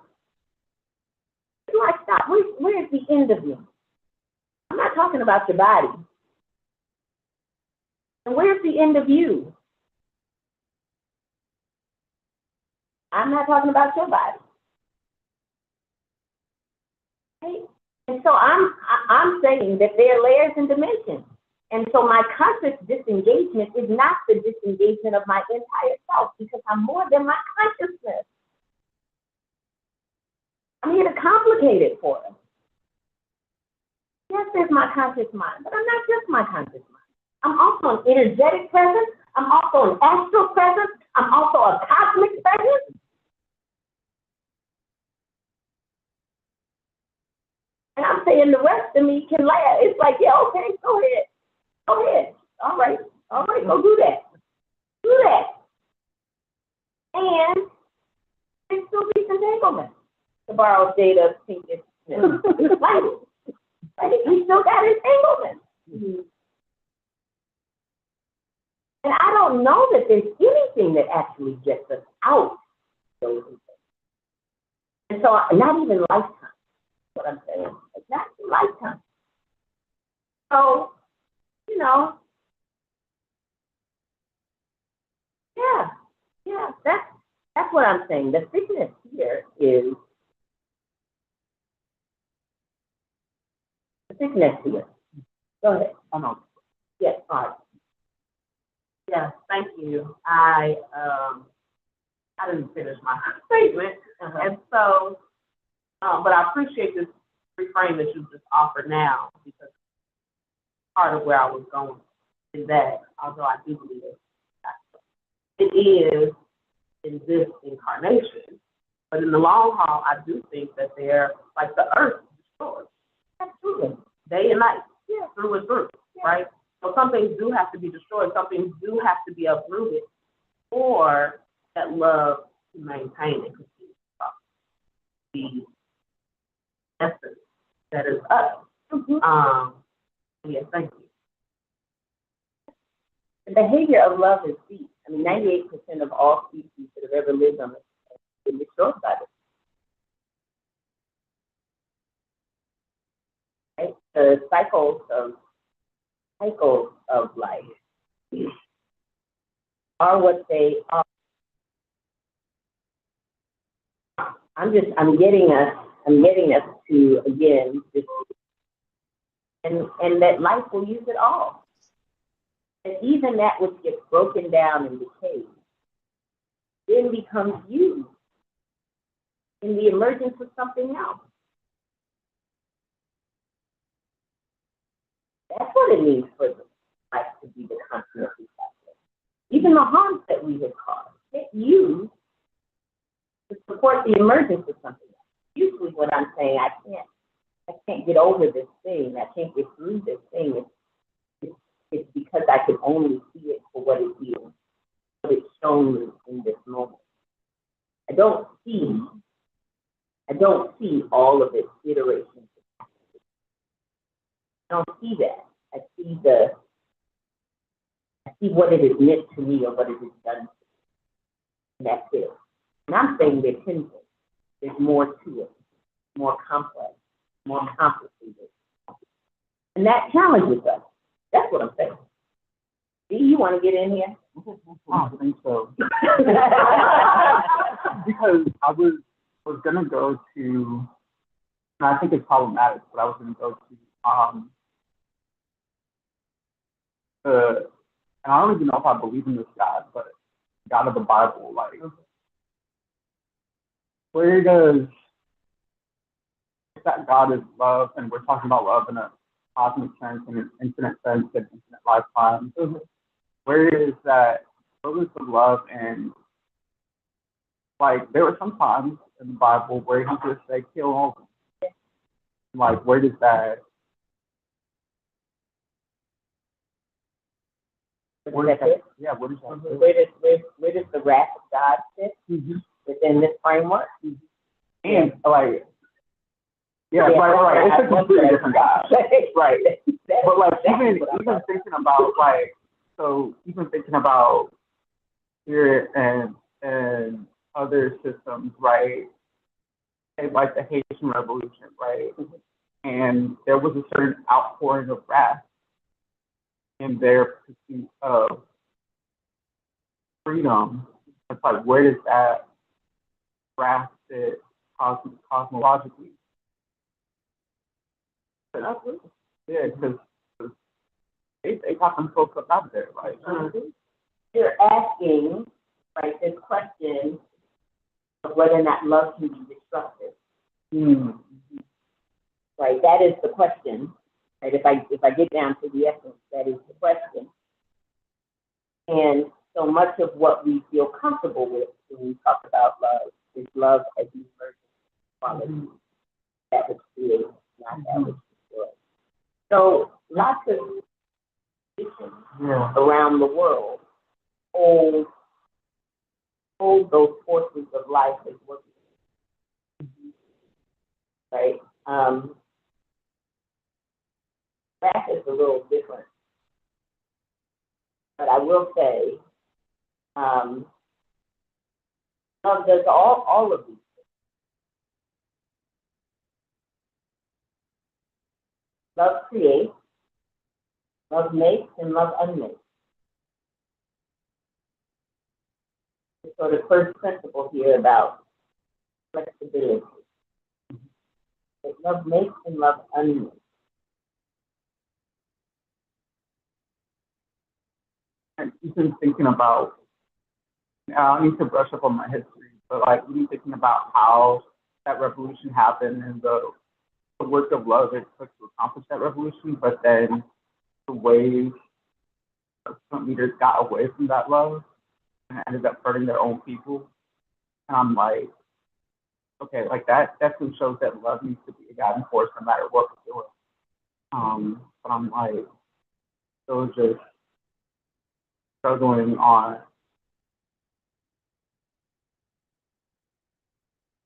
how love through all of those complexities and external and internal violence, you know. So amongst of it. Mm-hmm. That's why the second commandment is to love anyway. Yeah. Because if you left it to me, I have to parse out under what circumstances to be loving someone. Why I use this sort of absolute love anyway. Because if it was up to me, and truly it is up to me, I would have more restrictions. And there are rules on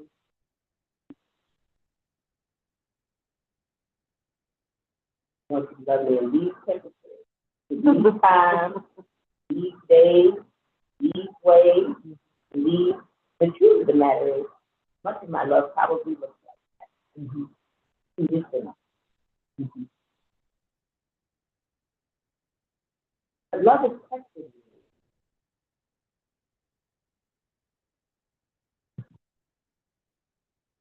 So I'm growing little by little. Like, the force is now about the condition. I don't need the optimal circumstances. In the optimal circumstances. So we're asking about conditions. We're asking about is love destructive or constructive. We're asking, we're asking about judgment. So much of this conversation is judgment.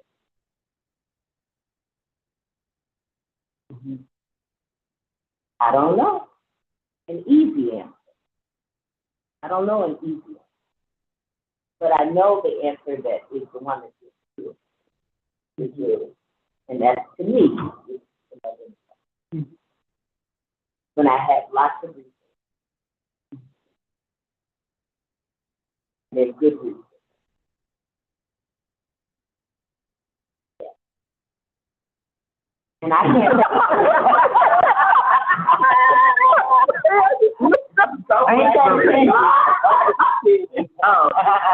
Oh my God.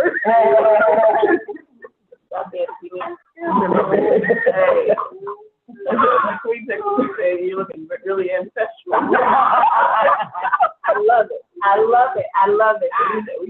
I love it. I love it. My laptop camera's good. Is this better? Is this better? Yeah, you Oh, my Lord. You know what? You are, Rebecca. This is a conversation. Okay, this is a conversation, you all, that clearly we need to continue to have, because it stretches us, and it stretches us. This is the work of love. It stretches us beyond our comfort. Stretches us beyond our comfort. And I want to say, in the course of my 50+ years, life has said, okay, well, will you love under this condition? Well, what about this one? Well, what about this one? What about this one? Will you love when you feel good about yourself? Will you love when you don't? Will you love when you caught yourself? When you didn't value it? When you feel ashamed?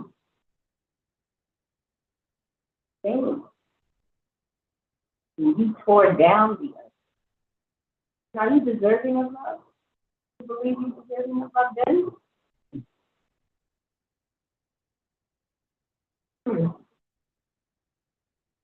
Right. And you know,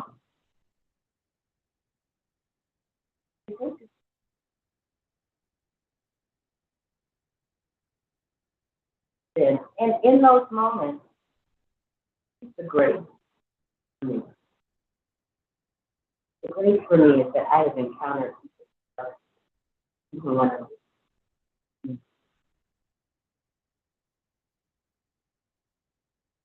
And they saw that I was moved. Saw that I was moved.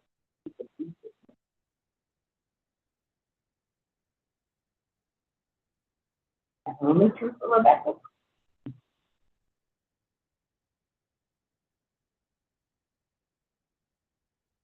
And I've been the person to love another.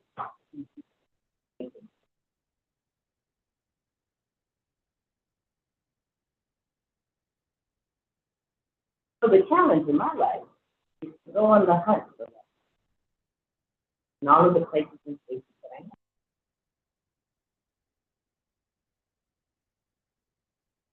I don't know that that's a challenge for you all, but it's a challenge for me. I actively seek it out.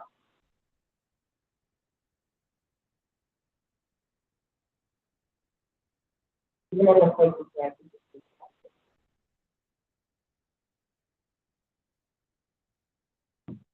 especially in the places. Yeah. So, good people, I did not plan to go down this path today. Not only was it not your intention, but it's not on the 6 pages that I have here.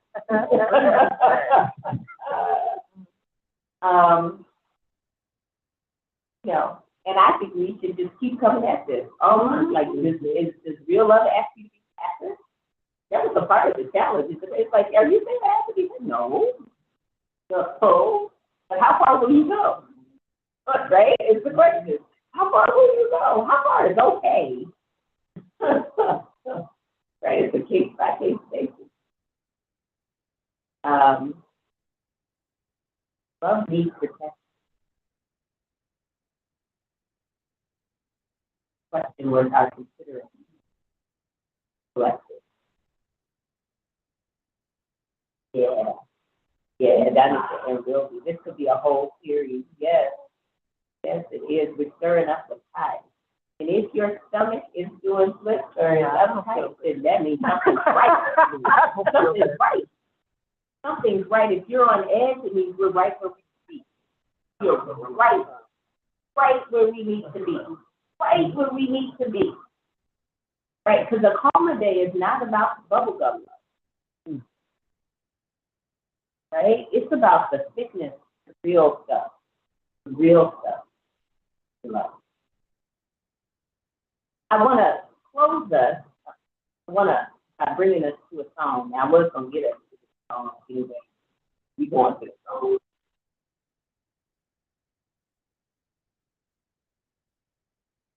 And I think it reflects, this is the last thing I want to say. For Accommodate, the way they greet, the greeting in Accommodate, Mia Akoma. Mia Akoma, everybody on the say Mia Akoma. Mia Akoma. Means take heart. Take heart. The second part of that is take heart. Take heart. I want to talk a little, I'm gonna close, but I want to talk a little bit about it. Like that is admonition to us in Mia Akoma. So when they greet you, you say Mia Akoma. They say Mia Akoma, right? Take heart.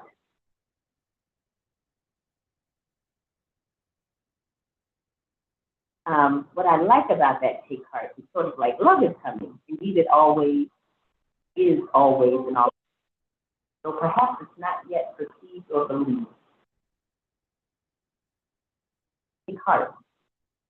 Love is and always and already here. So it might not be. Take heart, Mia Akoma. In these times, and I just put us in these times, like, hey, you look around and you see what's going on, right? In these times of turbulence and tumult, empire and exploitation, pain and power, right? We greet each other with a holy reminder, Mia Akoma, a heart, powerful, all is not lost, heart, be expectant. Love is working its way through our personal and collective needs. Healing the fictions of fragment and fracture that have come to characterize so much. Take heart. I do not issue this greeting lightly. When I say take heart, I'm inviting you and me to grow in courage. Really, to grow in courage and hope during difficult and discouraging times. Heart, Mia Akoma.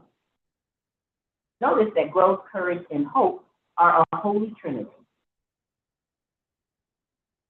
An inextricably intertwined union that has the depth and dimension necessary to call us to the edges of our belief. Take heart.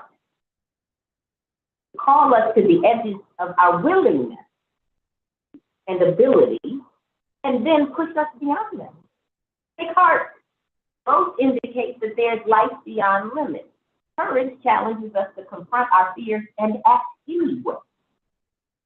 And hope roots us in a desire and an expectation of more positive outcomes. It senses an adjacent possible, an alternative reality where we and life has been transformed. Mia Akoma. Mia Akoma, take heart. Take heart, family, whatever our lineage is, whatever our lineage. Our ancestors are speaking and reaching to us across generations of weeks to take heart. The great, great, great, great, to take heart. They have the benefit of living in these times. These times.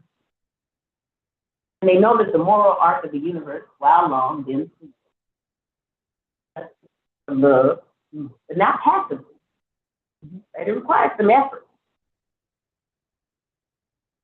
I say love always wins. That's the law. But you got to have a long. There's no force of power greater, for it's not bound by life's experiences or restricted by the limits of lifetime. And our ancestors say, Mia Akoma, they are offering our souls a holy fortification, reminding us that we can and must persist through our fears and trepidation, through our bruised and battered conditions, through the fog of confusion that repeatedly turns us away from ourselves.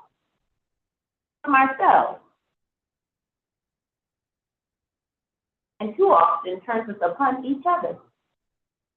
Yeah, Akoma. Family. So this brings me to the song I want to close this with. It's written by one James Weldon Johnson.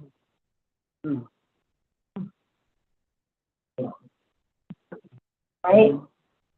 National organizer for the NAACP. He was busy, right? Poet. I mean, he was busy, right?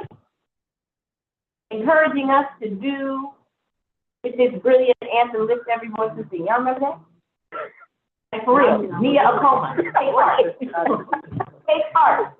Okay, heart. Take heart. Mia Akoma. Take heart. I mean, Lift Every Voice and Sing. It's telling you to take heart, is it not? I mean, honestly, if you were to boil the whole thing, all three, down to 2 words, is to take heart. Like, how could our people land on that after all of this? We aren't the first to struggle and wrestle. How we hold the complexity. Right? How do we love with the ugly?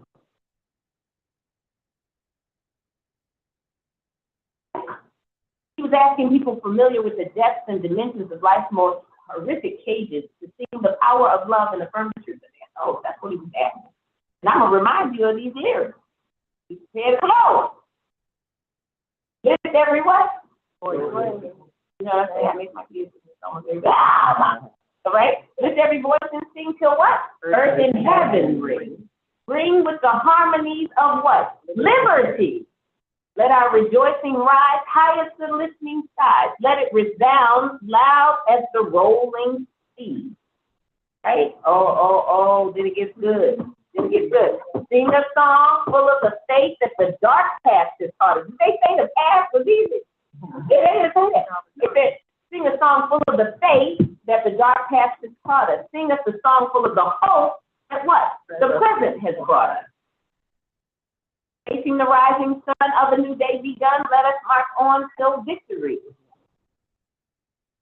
Right?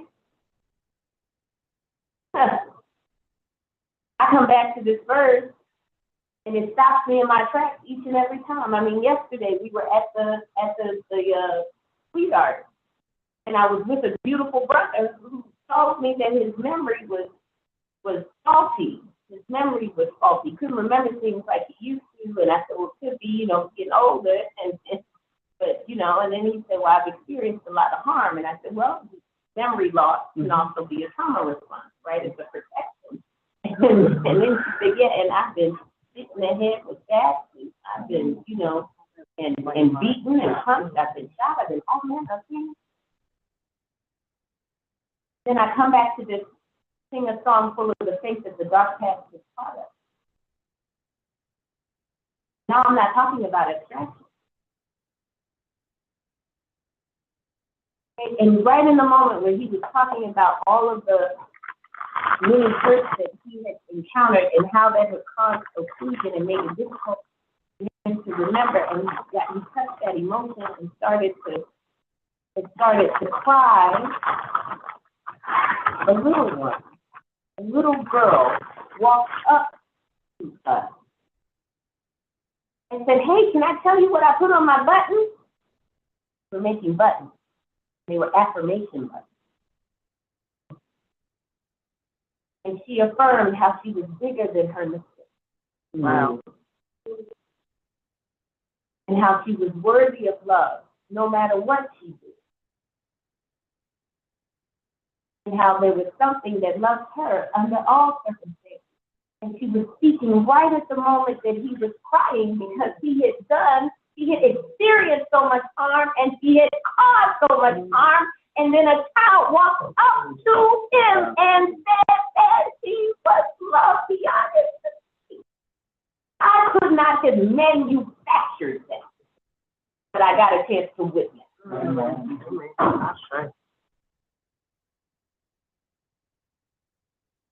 That wasn't the spirit. And I turned to him, my mouth open, and was like, I hope you will listen. God's talking. Out of the mouth of faith. God's talking. And she's talking to you right now. Right now. reminding you your lovability,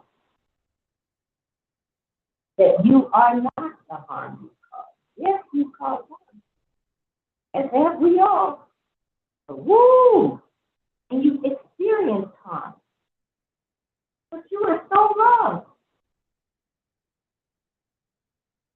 What? The little one said that. Sing a song full of the faith that the dark past has taught us. Sing a song full of the hope that the present has brought us. That was hope.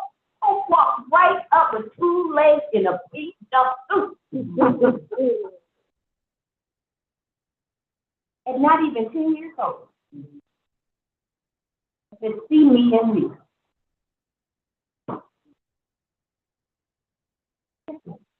Oh, I was gonna say, in our hard times, we often feel alone and like no one's present. Right? There's always a reminder, I'm with you. I am you, you are me. That's what she was. That's what she was. Stony the road we trod, bitter the chastening rod, felt in the days when hope unborn had died. If that ain't some stuff for you, right? Hope had been aborted. It didn't come, right? Hope unborn had died, yet with a steady beat have not our weary feet come to the place for which our fathers and our mothers died, right? We have come over a way that with tears has been watered. We have come treading our path through the blood of the slaughtered. They didn't say the people who were, got cold. Treading a path through the blood of the slaughtered. Eileen, you could relate to that, right?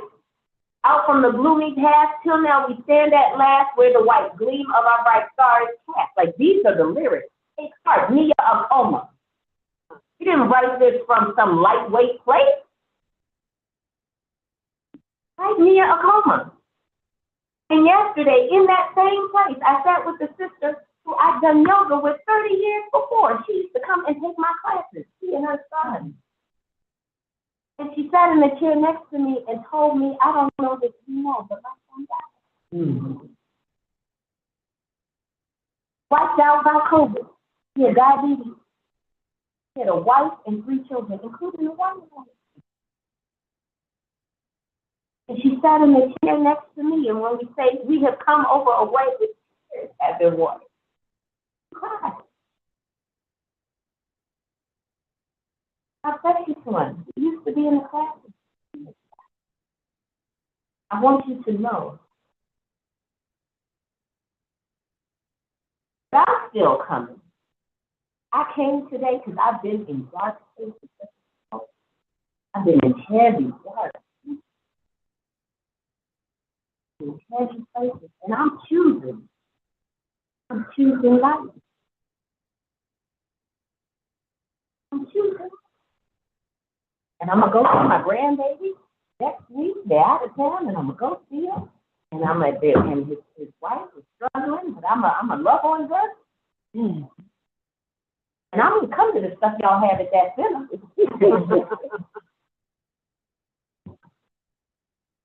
Right? And when she got up, another sister sat down. And she said, I'm recovering from addiction. And I'm having a flare-up right now because I got long COVID. And I've been isolated in the house, but I'm coming out. I'm coming out because I'm ready to live again. And I'm trying to do this thing without numbing myself. This life thing. And being together. Being together is good. Thank you all. Right? We have come treading a path. Treading a path. So I offer up these stories to say this isn't just a song. This love thing, again, does not require perfect. It works with whatever conditions we're in. And whatever conditioning we have. And then it ends, this song, God of our weary years, God of our silent tears, thou who hast brought us thus far on our way, thou who hast by thy might led us into the light, keep us forever in the path we pray. Lest our feet stray from the places, our God, where we met. Lest our hearts, drunk with the wine of forgetfulness, we forget. Drunk with the wine of the world, we forget. Shadow beneath thy hand, may we forever stand. True to our God, the true right? Yeah. Lest our feet stray from the places, our God, where have you met your God?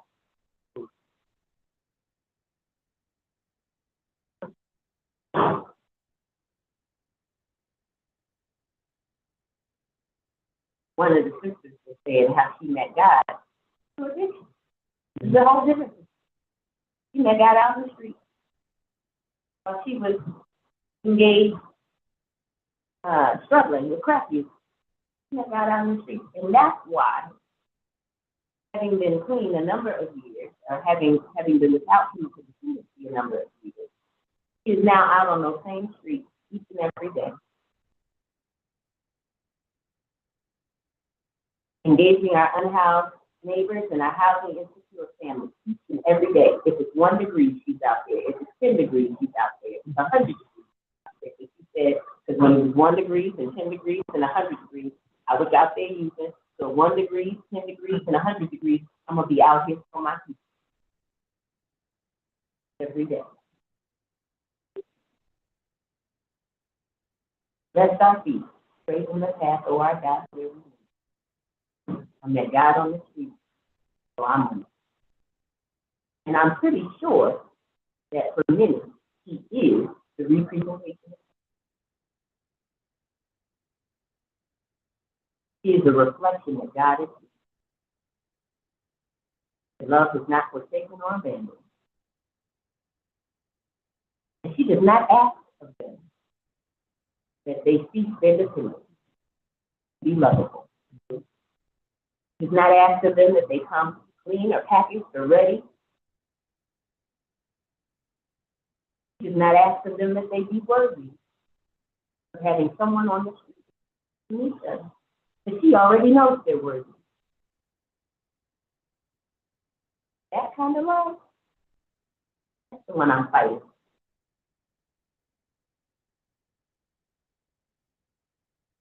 So I'm gonna close us out. Lift every voice and sing. That's what we had, right? Every voice and sing.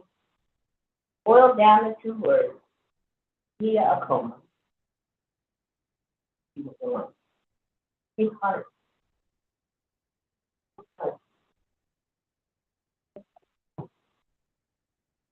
Lift every voice and sing. Fill earth and heaven. Bring with the heart glory of liberty. Where our rejoicing rise, high as the living sky. Let it resound loud as the rolling in a song for the faith that the dark has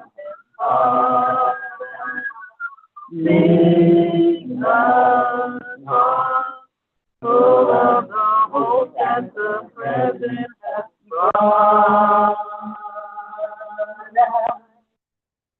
Facing the rising sun of our new day. Let us march on till victory is won. Thank you, Spirit Rising. Thank you, Spirit Rising, family. We love you. Thank you. Yes, Eileen. And we will close after her announcement. Hey, beautiful people. I just wanted to let y'all know, I'm facilitating Bhakti Yoga with Emotional Love at 2 o'clock at House of Faith. And it's vibrational tone to enhance the sort of postures. And then at 3:30, there's social gaming, which is art therapy. Deep meditation, breath work, and guided visualization. So it's a collective work, and then art making and reflection. They're all sliding scale. So I can send a flyer to like now. Just wanted to like put that on your radar. It's every second Sunday. Wonderful. Yeah. So we can put it out in the Spirit Rising. I can. Yeah. Any other announcements? I'll be a grandmother next week. Woohoo! Hey, grandmother next week. Baby, peanut is coming on the 4th. Hey, new life is coming. New life is coming. I'll say real quickly that on next Saturday, February 7th, we have the winter reading stuff, our youth healing lab. We'll have a youth literacy spot. That'll be at Deaconess Foundation. I feel like it may start at 10, maybe 10 or 11. But the flyer should be out there. It was the last email that I sent. And then I dropped the flyer in the chat. We're celebrating Akoma Day at Reverend Gabby's church for Friends and Family Day on Sunday, February 15th. So there won't be Spirit Rising that particular day. And we'll be meeting there. And they have different wellness activities, celebrations, good food, good music, good vibes. Yeah, at St. Luke's. Yeah. me. Somewhere I need to list her. I'll just need to Yeah. old. We'll put the BS for the yes, it can be put on this Thursday, so we're gonna do that. Any other announcements? Ooh, y'all, thank you for getting through Spirit Rising today. I know we got activated, agitated, all of that. It's good stuff. It's good stuff. Keep coming back. We're gonna keep at it this whole month. We're gonna keep at it this whole month. We're gonna get into the thick of things, the power of love month, and we offer ourselves up. In the process. So, blessings upon you on your way, and we'll see you next Sunday online, I believe. See you online next Sunday. And then the Sunday after will be at St. Luke AME, and then we'll be back online for Sunday. All right, come off mute. Say farewell, everybody. Bye, everyone. Thank you all so much. Love. Thank you. Blessings, blessings. Blessings. Happy birthday. Much love. Thank you.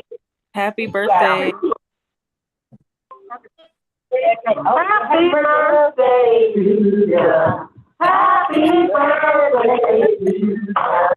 Happy birthday. Happy birthday. Happy birthday.